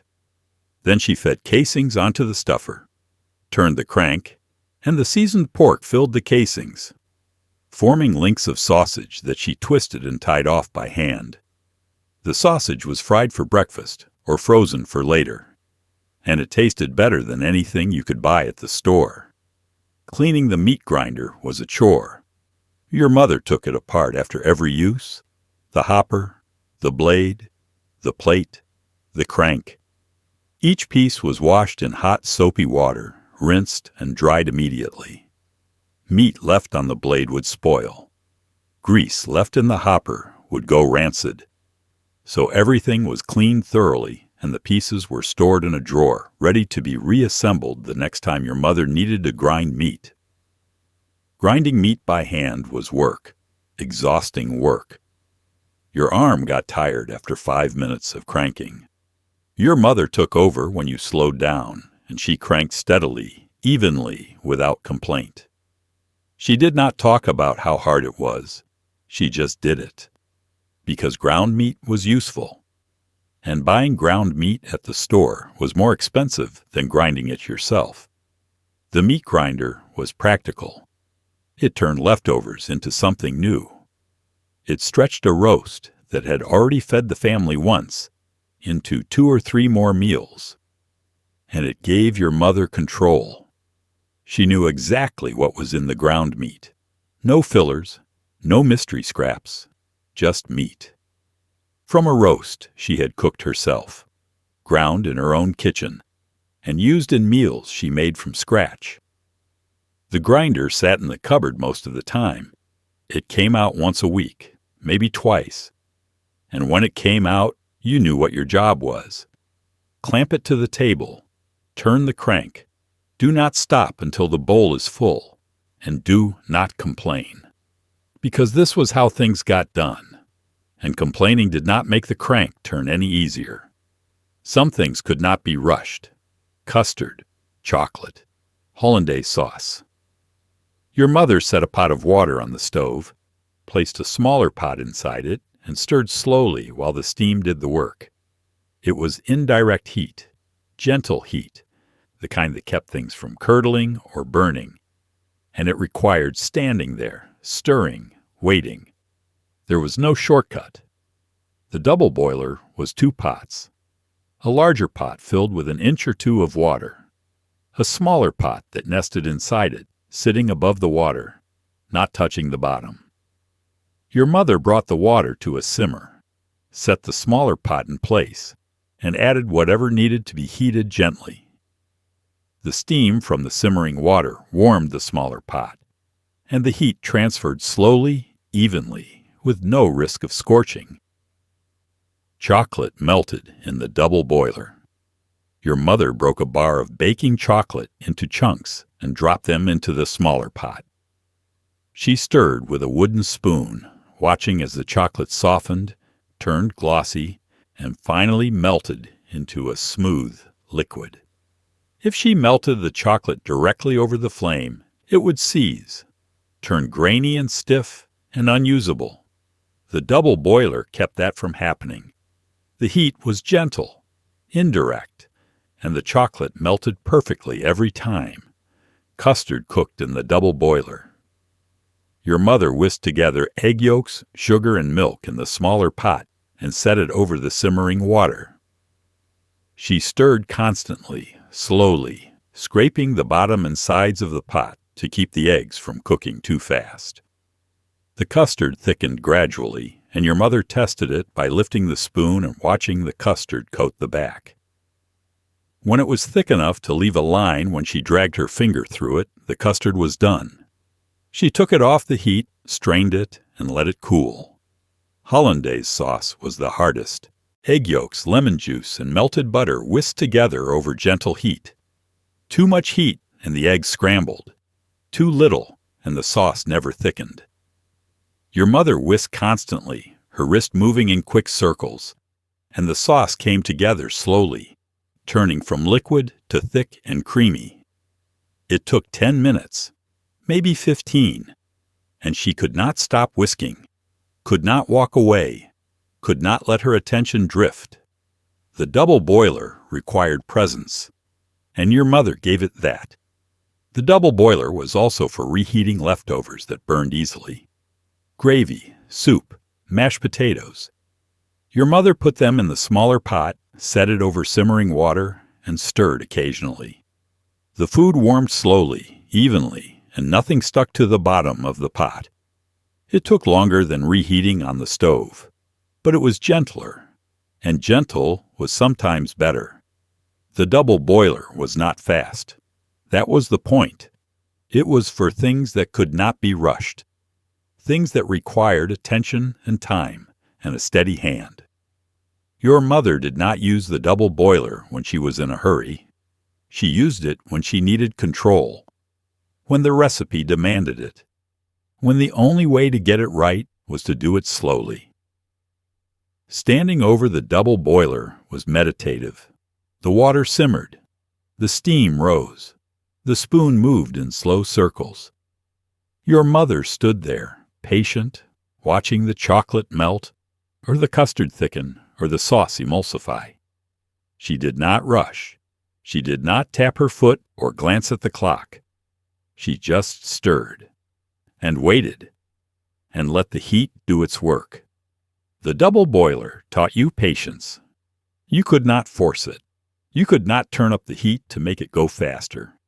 You just had to stand there and stir and trust that the process would work if you followed it correctly. And it always did. The chocolate melted, the custard thickened, the sauce came together, and your mother moved on to the next task, calm and unhurried, the way she moved through everything else in that kitchen. Dish towels did not go in a dryer. They went outside. Your mother pinned them to the clothesline in the backyard, and they dried stiff in the sun, smelling like fresh air and detergent. In winter, they froze solid and had to be brought in to thaw. But even then, they went on the line first. The dryer, if you had one, was for emergencies. The clothesline stretched across the backyard from the porch to a wooden pole near the fence. Your mother strung it herself, tying it tight so it would not sag under the weight of wet laundry. The line hung at shoulder height, and she walked back and forth along it with a basket of wet clothes on her hip, pinning each piece in place with wooden clothespins. The dish towels went up every day. Your mother washed them in the sink or in the wringer washer in the basement, wrung them out by hand, and carried them outside. She shook each towel once to straighten it, folded it over the line, and secured it with 2 clothespins. The towels hung in a neat row, flapping gently in the breeze, and by afternoon they were dry, stiff, rough, but clean and ready to use again. Drying on the line made the towels stiff. The sun and wind dried them flat and hard, and when your mother brought them in, they felt like cardboard. She folded them anyway, stacked them in a basket, and carried them inside. The stiffness softened after the first use. The towels absorbed water, became pliable again, and by the time your mother draped one over her shoulder, it was soft enough. Not soft like fabric softener soft, but soft enough. In winter, the towels froze. Your mother hung them on the line in the morning, and by noon they were frozen solid, stiff as boards, covered in frost. She left them there anyway. The cold air dried them even when they were frozen.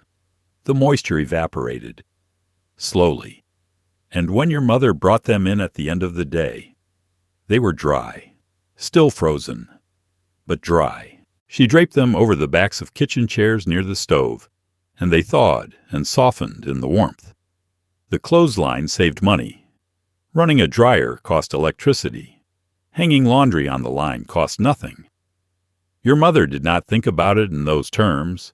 She just did what her mother had done, what every woman on the block did. The clotheslines in the neighborhood were full every Monday.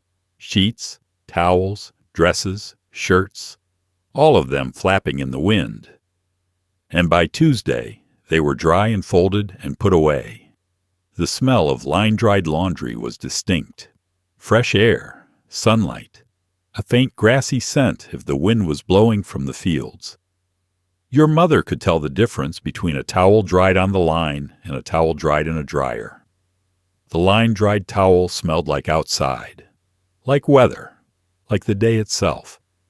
And that smell lingered in the linen closet, mixing with the scent of soap and starch. Hanging laundry was work. Your mother carried the heavy basket outside. She bent and straightened and reached and pinned, over and over, until the basket was empty. Her hands were damp and cold in winter, hot and sweaty in summer. The clothespins left marks on her fingers. But she did not complain. Hanging laundry was just part of the routine. Monday was wash day. The laundry went on the line, and by evening it came back down. The dryer existed. Some families had them. Your family got one eventually. But your mother still used the clothesline when the weather was good. The dryer was for rainy days, for emergencies, for times when the laundry had to be done and the line was not an option.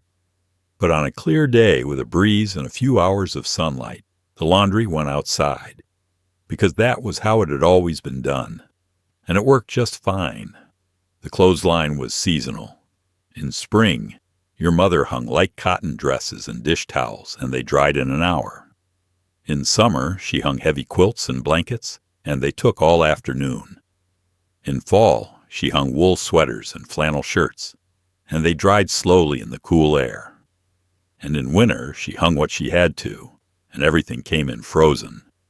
But it still went out, because the clothesline was not optional. It was just how laundry got dry. Taking the laundry down was your job sometimes. Your mother sent you outside with the basket, and you unpinned the towels and shirts and folded them as you went. The clothespins went into a cloth bag that hung on the line. The dry laundry went into the basket.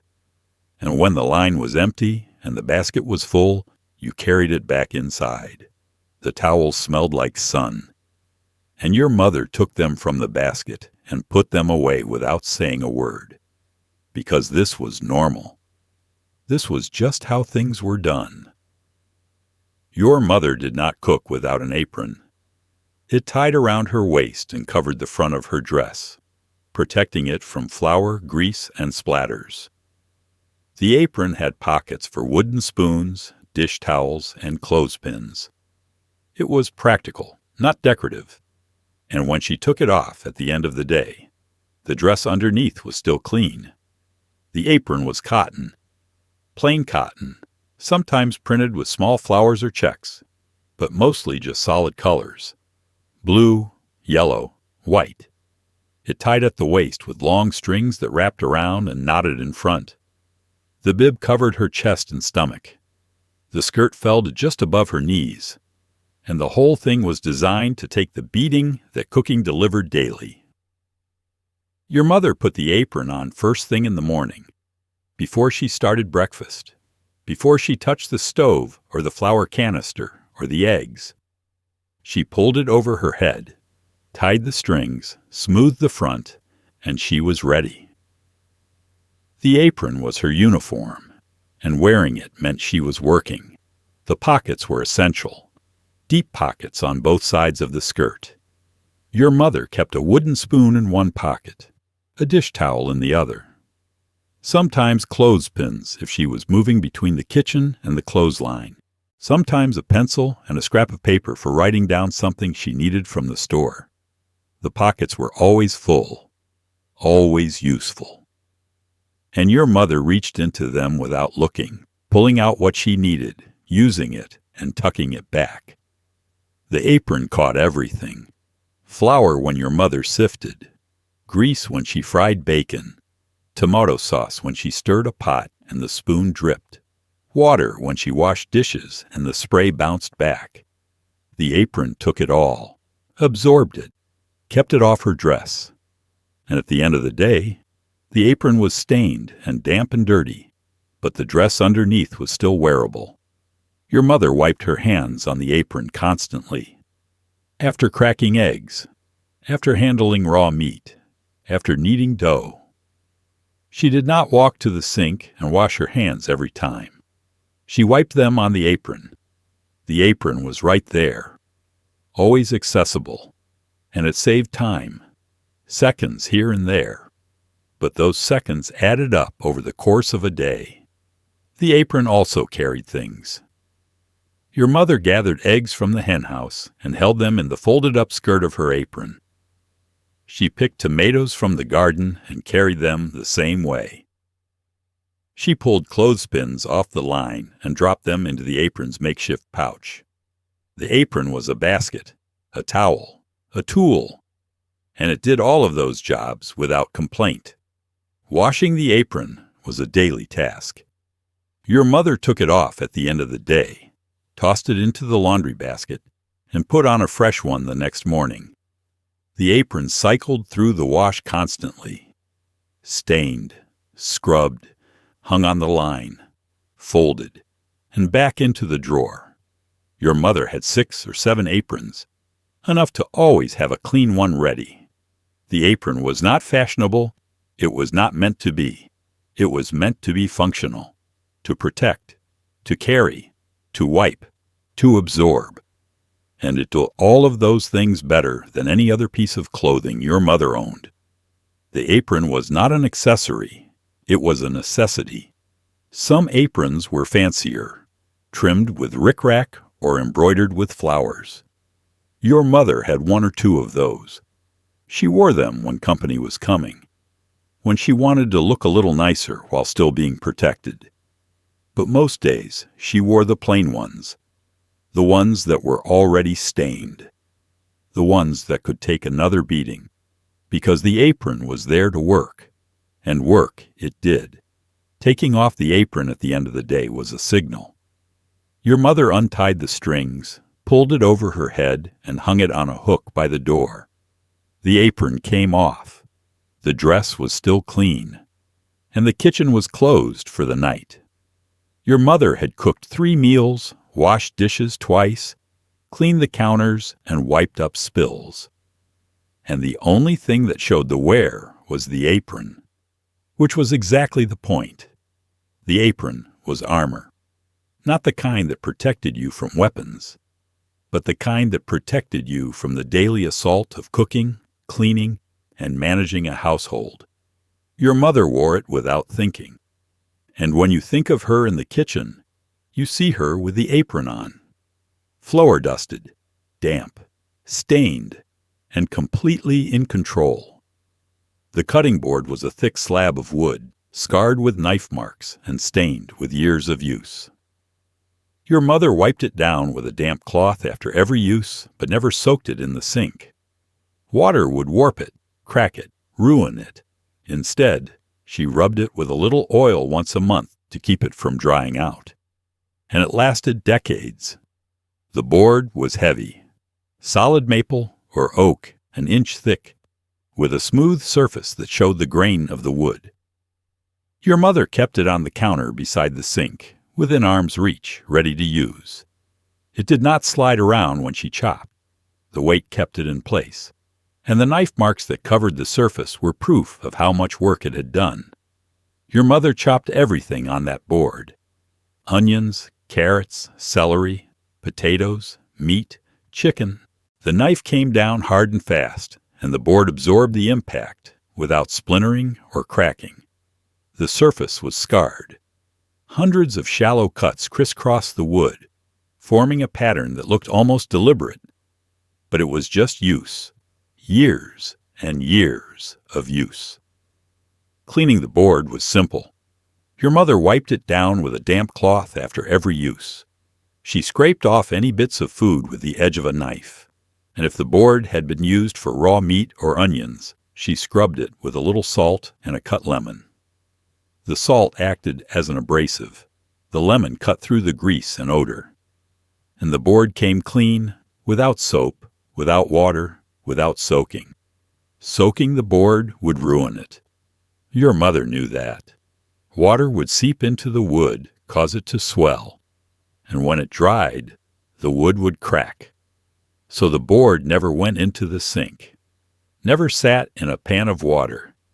It stayed on the counter, wiped clean, and left to air dry.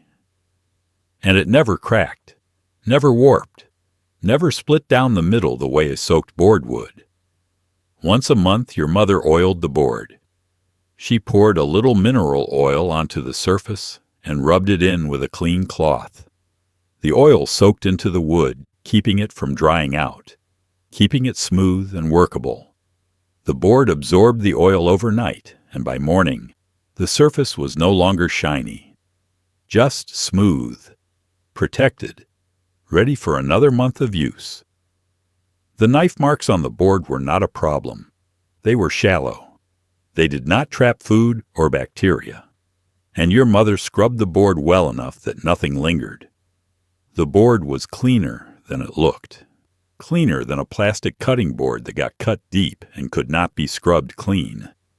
The wood was forgiving, and it was self-healing in a way. The fibers of the wood closed back together after the knife passed through. Not completely, but enough. The board had edges. Smooth, rounded edges that your mother had sanded down years ago when the corners started to splinter. She kept a piece of sandpaper in a drawer, and every few years she sanded the edges lightly, wiping away the dust, keeping the board smooth and safe to handle. The top surface she left alone. The knife marks were fine. The stains were fine. The board was still functional, and that was all that mattered. Your mother used the board every day, for every meal. It was the surface where food was prepared, where onions were diced and carrots were sliced and chicken was cut into pieces. The board was the foundation of the kitchen, as essential as the stove, as essential as the sink. And your mother treated it with respect. Some families had plastic cutting boards, lightweight, easy to clean, dishwasher safe. Your mother did not trust them. The knife cut too deep into the plastic. The cuts trapped food, and the plastic boards wore out quickly, becoming rough and stained and impossible to clean. The wooden board lasted. It was still there, still usable, still doing its job, decades after it was first brought into the kitchen. The cutting board was not replaced. It was maintained. Your mother wiped it, oiled it, sanded the edges when needed, and it lasted her entire life. When she died, the cutting board was still on the counter, still scarred, still stained, still heavy and solid and ready to use. And you kept it, not because it was beautiful, but because it was hers, and because it still worked. The hand mixer was simple. 2 beaters, 1 motor, and a single speed. Your mother held it over a bowl and moved it in slow circles while the beaters whirred. It was loud. It was tiring if you did it long enough, and it splattered if you were not careful. But it whipped cream, beat eggs, and mixed batter faster than doing it by hand. And that was enough. The mixer was electric. A handheld unit with a motor in the handle and 2 chrome beaters that locked into the bottom. Your mother plugged it into the outlet on the wall, pressed the button, and the beaters started spinning. Fast. There was no speed dial, no variable control, just on. and the beaters spun at full speed until your mother let go of the button. Whipping cream was the mixer's best job. Your mother poured cold cream into a deep bowl, added a spoonful of sugar, and lowered the beaters into the cream. She pressed the button. The beaters spun, and the cream splashed up the sides of the bowl. She moved the mixer in slow circles, keeping the beaters submerged, and the cream thickened gradually. After a few minutes, it formed soft peaks. After a few more, it held stiff peaks. And your mother knew exactly when to stop before the cream turned to butter. Beating eggs required a shallower bowl. Your mother cracked the eggs into the bowl, lowered the beaters, and pressed the button. The eggs foamed. The beaters whipped air into the yolks and whites, turning them pale yellow and thick. She beat them for a minute, maybe 2. And when she lifted the beaters, the eggs fell in thick ribbons that held their shape for a moment, before sinking back into the bowl. The mixer splattered. Always. If the beaters started spinning before they were fully submerged in the bowl, whatever was in the bowl splashed up and out. Cream, eggs, batter. It went everywhere. On the counter, on your mother's apron, on the wall behind the mixer. Your mother learned to position the beaters carefully, lower them into the bowl, and only then press the button. But even then, if the bowl was too full or the beaters were spinning too fast, splatters happened. Mixing cake batter was harder. The batter was thick, dense. The beaters struggled to move through it. Your mother started the mixer on the edge of the bowl, letting the beaters work their way into the batter gradually. She moved the mixer around the bowl, scraping down the sides with a spatula, making sure everything was incorporated. The motor whined. The beaters slowed slightly. But they kept spinning, and after a few minutes the batter was smooth. The mixer got hot. The motor was not powerful. It was not meant to run for long periods. After 5 minutes of continuous use, the handle got warm. After 10, it was hot enough that your mother had to set it down and let it cool. She learned to work in bursts. Mix for a minute. Stop. Scrape the bowl. Mix for another minute. Stop. It took longer, but it kept the motor from burning out. Cleaning the mixer was easy. Your mother unplugged it, pulled the beaters out of the slots, and dropped them into the sink. The beaters were chrome. They did not rust. She washed them with soap and water, dried them, and put them back in the drawer. The mixer itself got wiped down with a damp cloth. Batter off the handle, splatters off the motor housing, and it went back into the cupboard, ready for the next time. The mixer was not fancy. It did not have attachments for kneading dough or grinding meat. It just had 2 beaters and 1 speed. But it did what it needed to do. It whipped cream faster than a whisk.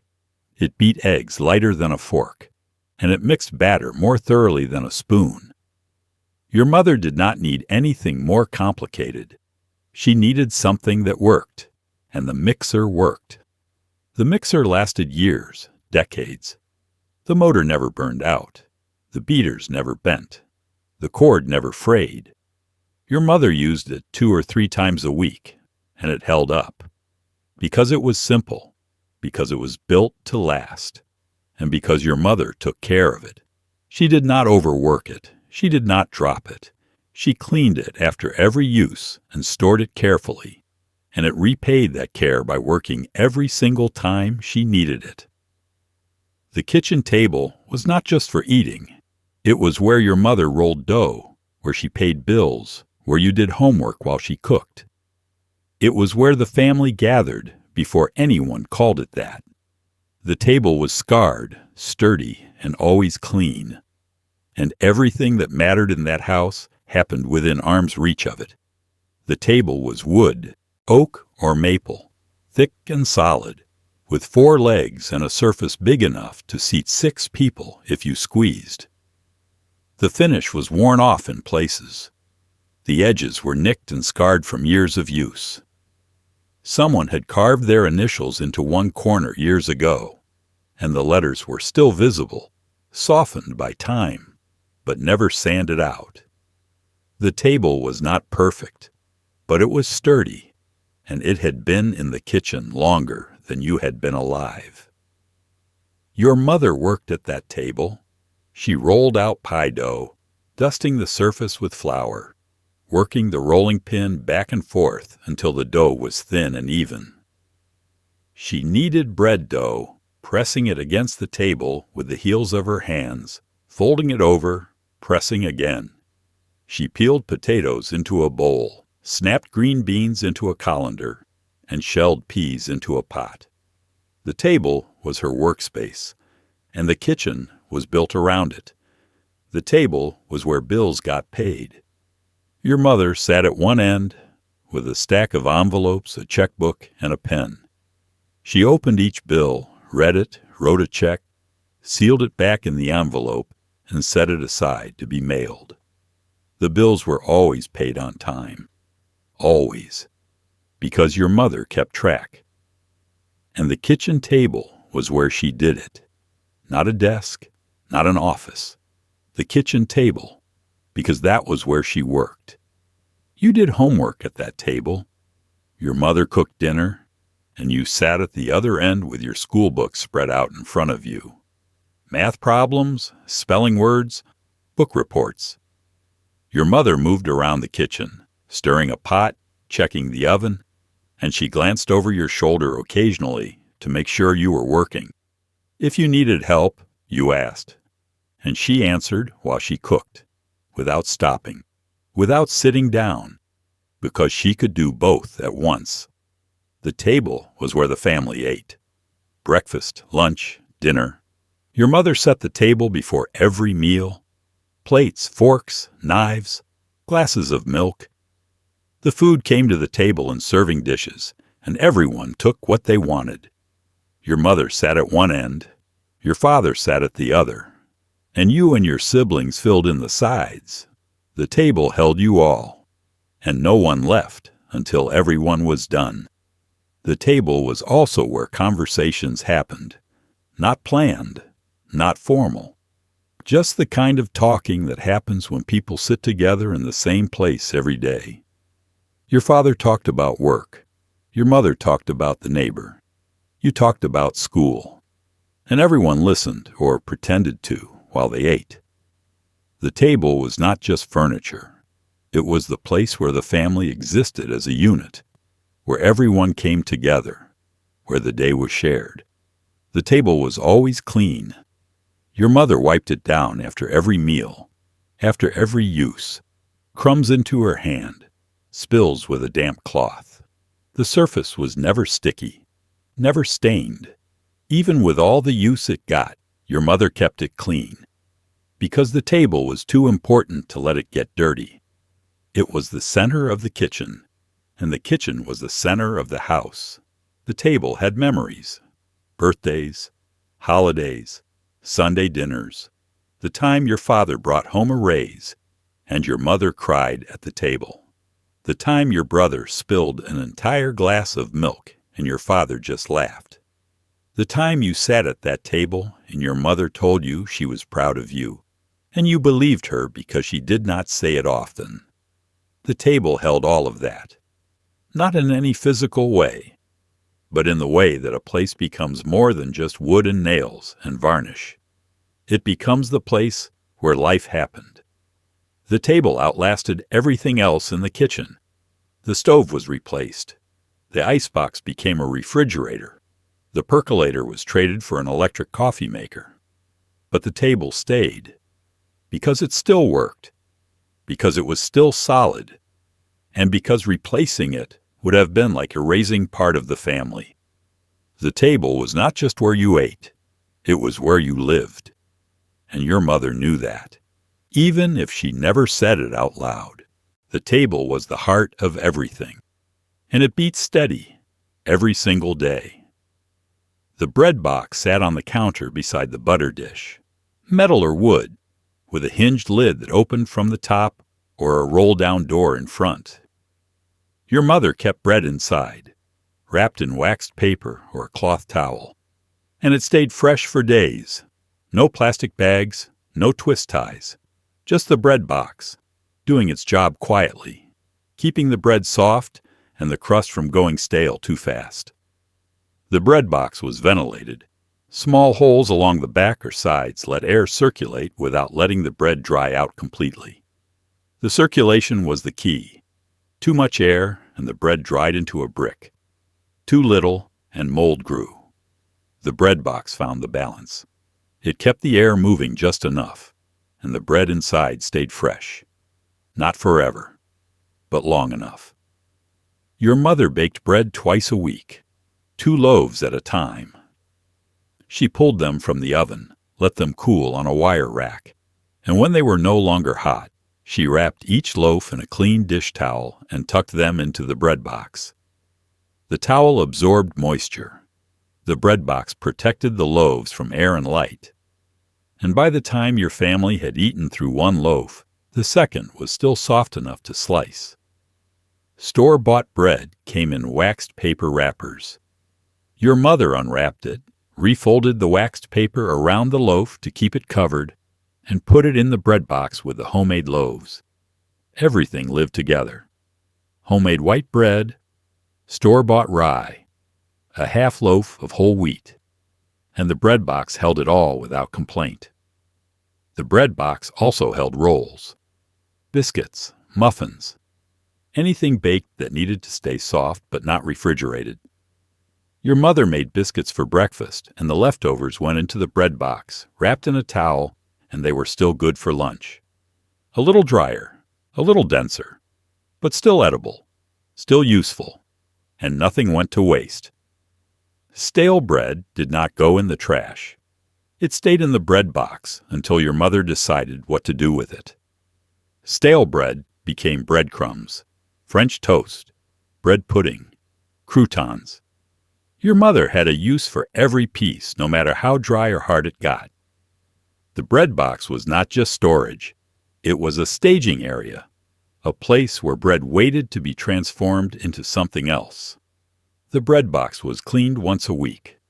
Your mother emptied it, wiped down the inside with a damp cloth, and let it air out for an hour before putting the bread back. Crumbs accumulated in the bottom, bits of crust, a dusting of flour from the homemade loaves. She wiped it all out, checked for mold, and made sure the ventilation holes were not blocked. The bread box needed maintenance, and your mother gave it that. The outside of the bread box was plain. White enamel, brushed metal, painted wood. Some had the word bread stamped or painted on the front. Others were unmarked. Your mother's was cream-colored metal with a roll-down door and a small handle. It matched nothing in the kitchen, but it did not need to. It was functional. And in a kitchen where function mattered more than style, the bread box earned its place on the counter. Opening the bread box was part of the daily routine. Your mother opened it in the morning to pull out bread for toast, opened it at lunch to make sandwiches, opened it in the evening to check what was left and plan the next day's baking. The door rolled up with a soft metallic sound, and the smell of bread drifted out. Yeasty, slightly sweet.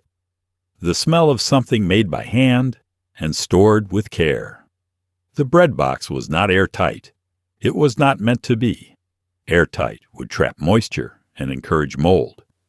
The bread box was meant to breathe, to let air move, to keep bread fresh without sealing it away. And it worked. Week after week, year after year, the bread inside stayed soft, the crust stayed tender, and your mother never had to throw away a loaf because it went bad too fast. Plastic bags replaced the bread box eventually. Bread came pre-sliced in plastic sleeves sealed tight, with preservatives to keep it soft for weeks. The bread box became obsolete. But for decades before that, it was essential. It was how bread was stored, how it was kept, and how it moved from the oven to the table without drying out or going stale. The bread box was simple. It was practical. And it did exactly what it was supposed to do.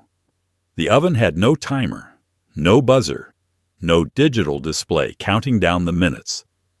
Your mother set the temperature by turning a dial, slid the pan inside, and kept track of time in her head. She knew when the cake was done by the smell, by the color, by the way the kitchen felt. And she was never wrong. The oven was gas or electric, but either way the controls were simple. A knob for temperature, a knob for the broiler. That was it. Your mother turned the temperature knob to 350 degrees, waited for the oven to heat, and put the cake inside. Then she glanced at the clock on the wall, made a mental note of the time, and went back to whatever else needed doing. She did not set a timer because there was no timer to set. The oven did not have one, and standalone kitchen timers were not common yet. Your mother relied on the clock, on her internal sense of time, and on her ability to track multiple things at once without forgetting any of them. She was baking a cake, simmering a pot of soup, watching the wash on the line, and she knew exactly when each task needed attention. The smell told her when the cake was close. Your mother was stirring soup at the stove when the scent of baking cake shifted, from raw batter to something sweeter, something done. She wiped her hands on her apron, walked to the oven, and opened the door. The cake had risen. The top was golden, and when she pressed the center lightly with her finger, it sprang back. Done. She pulled it out, set it on a wire rack, and closed the oven door. The whole process took 30 seconds, and she never checked the clock. The color told her if something was browning too fast. Your mother made biscuits and slid the pan into the oven. 10 minutes later, she opened the door and checked. The tops were pale. She closed the door and waited. 2 minutes later, she checked again. The tops were starting to turn golden. She left the door closed. 1 more minute. She checked a third time. The biscuits were golden brown, the edges just starting to darken.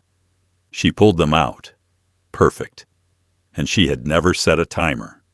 She had just checked. The oven was not precise. The temperature dial was a suggestion. Your mother knew her oven ran hot, or ran cool, or heated unevenly. She adjusted accordingly. If the recipe said 350 degrees and her oven ran hot, she set it to 325. If it ran cool, she set it to 375. She had learned the quirks of that oven over years of use, and she compensated without thinking about it. Baking without a timer required attention. Your mother could not put a cake in the oven and walk away for an hour. She stayed in the kitchen, or close to it. She listened for the sound of the oven working, smelled for the scent of things baking, and checked periodically, opening the oven door just enough to see inside, without letting all the heat escape. She was present, and that presence was what made it work. The oven door had a window, small, often smudged. Your mother bent down and peered through it, checking the color of whatever was baking without opening the door. The window was not always clear enough to see well, but it helped. And when the window was not enough, she opened the door. Just for a second, just to check, and then closed it again. Your mother never burned anything, not often, maybe once or twice in all the years she used that oven, because she paid attention, because she knew what to look for, and because she trusted her instincts more than she would have trusted a timer. A timer could fail, could be set wrong, could be ignored if she was in another room. But her instincts were always there, always reliable, and they never let her down. Baking by instinct is a lost skill. Modern ovens have timers, digital displays, alerts that beep when the time is up. You set it and walk away, and the oven tells you when to come back. Your mother did not have that luxury. She had a clock on the wall, a sense of time, and decades of experience that taught her exactly how long a cake needed, how hot the oven should be, and when to pull it out. And that knowledge was more reliable than any timer ever made. It is evening now. The kitchen is quiet. Your mother has untied her apron and hung it on the hook by the door. The dishes are washed and put away. The counter is wiped clean. The bread box is closed. And the table sits empty, waiting for tomorrow morning when the whole routine will start again. The kitchen tricks your mother used were not tricks at all. They were skills, knowledge passed down and practiced daily until they became invisible. She did not think about lining a cake pan with wax paper, or separating eggs with the shell, or keeping the grease jar by the stove. She just did them. The same way she breathed. The same way she moved through that kitchen day after day, without ever seeming tired or overwhelmed or uncertain. These were not shortcuts. They were the opposite. They were the long way, the hard way, the way that required presence and attention and strong hands and a memory that could track 3 timers that did not exist. Your mother could not set it and forget it. She could not order takeout or meal prep on Sundays or Google a recipe on her phone. She had to be there, in the kitchen, every single day, for every single meal. And she was. The 1950s kitchen required work, real, physical, relentless work. But it also required knowledge. And your mother had that knowledge in a way that cannot be Googled or downloaded or learned from a video. She knew her oven. She knew her dough. She knew when the bread was ready and when the roast was done, and when the percolator had been perking long enough. And that knowledge was earned. One meal at a time. One burned cake. One failed biscuit. One pot that boiled over. Until she got it right. And then she got it right every time after that. You did not learn all of it. Some of it, maybe. You learned to crack an egg, to wipe down a cutting board, to tell when the butter was soft enough to spread. But you did not learn the rest. Because by the time you were old enough to pay attention, the kitchen had changed. The microwave arrived, the dishwasher, the electric mixer with 12 speeds. And your mother adapted. She used the new tools. But she never forgot the old ways. And when the power went out, or the mixer broke, or the store-bought bread tasted like plastic, she went back to what she knew. And it still worked. The kitchen your mother worked in is gone now. Not just hers, all of them. The iceboxes were replaced. The percolators disappeared. The wringer washers were hauled to the dump. And the skills that made those tools useful faded with them. Most people do not know how to use a manual can opener anymore, or separate an egg with the shell, or bake a cake without a timer. And that is fine. Progress is progress. But something was lost. Not the tools, the knowledge, the presence, the way your mother stood in that kitchen and knew, without looking, that the cake was done. If you close your eyes, you can still see her there. Apron on. Hands dusted with flour, the dish towel draped over her shoulder, moving from counter to stove to sink with a rhythm that never faltered. She is rolling dough. She is pouring grease into a jar. She is checking the roast. She is wiping down the table. And she is doing it all without thinking, because this is what she knows. This is hat she has always known. The kitchen tricks are gone. But the memory of them remains, in the recipe box with her handwriting on every card, in the rolling pin that still sits in a drawer somewhere, in the way you still separate eggs with the shell even though you own an egg separator, in the way you still smell bread baking and think of her. Standing in that kitchen, apron on, hands steady, making it all look easy when it never was. Your mother fed her family every single day. 3 meals a day, 7 days a week, 52 weeks a year, for decades. And she did it with tools that required effort and skills that required practice and a knowledge that required presence. She did it without complaining, without asking for recognition, without ever suggesting that it was hard, because it was just what she did. It was her job, and she was good at it. The 1950s kitchen is gone, but your mother's kitchen is still there, in your memory, in the meals you still make the way she taught you, in the quiet competence she brought to every task, and in the knowledge that somewhere, in some drawer or cupboard or basement, the tools she used are still there, waiting, silent, ready to work again if anyone remembers how to use them. The record player has stopped spinning, the neighbor's dog has gone quiet, and the kitchen is dark now, the way it always was at the end of the day. Your mother is gone, but the kitchen remains, and everything she did there still makes sense. Thank you for listening. If this brought back memories or taught you something you did not know, I would be grateful if you liked this video and subscribed. Leave a comment and tell me which kitchen trick you remember most, or which one you wish you had learned. I read every single one. Until next time, sleep well.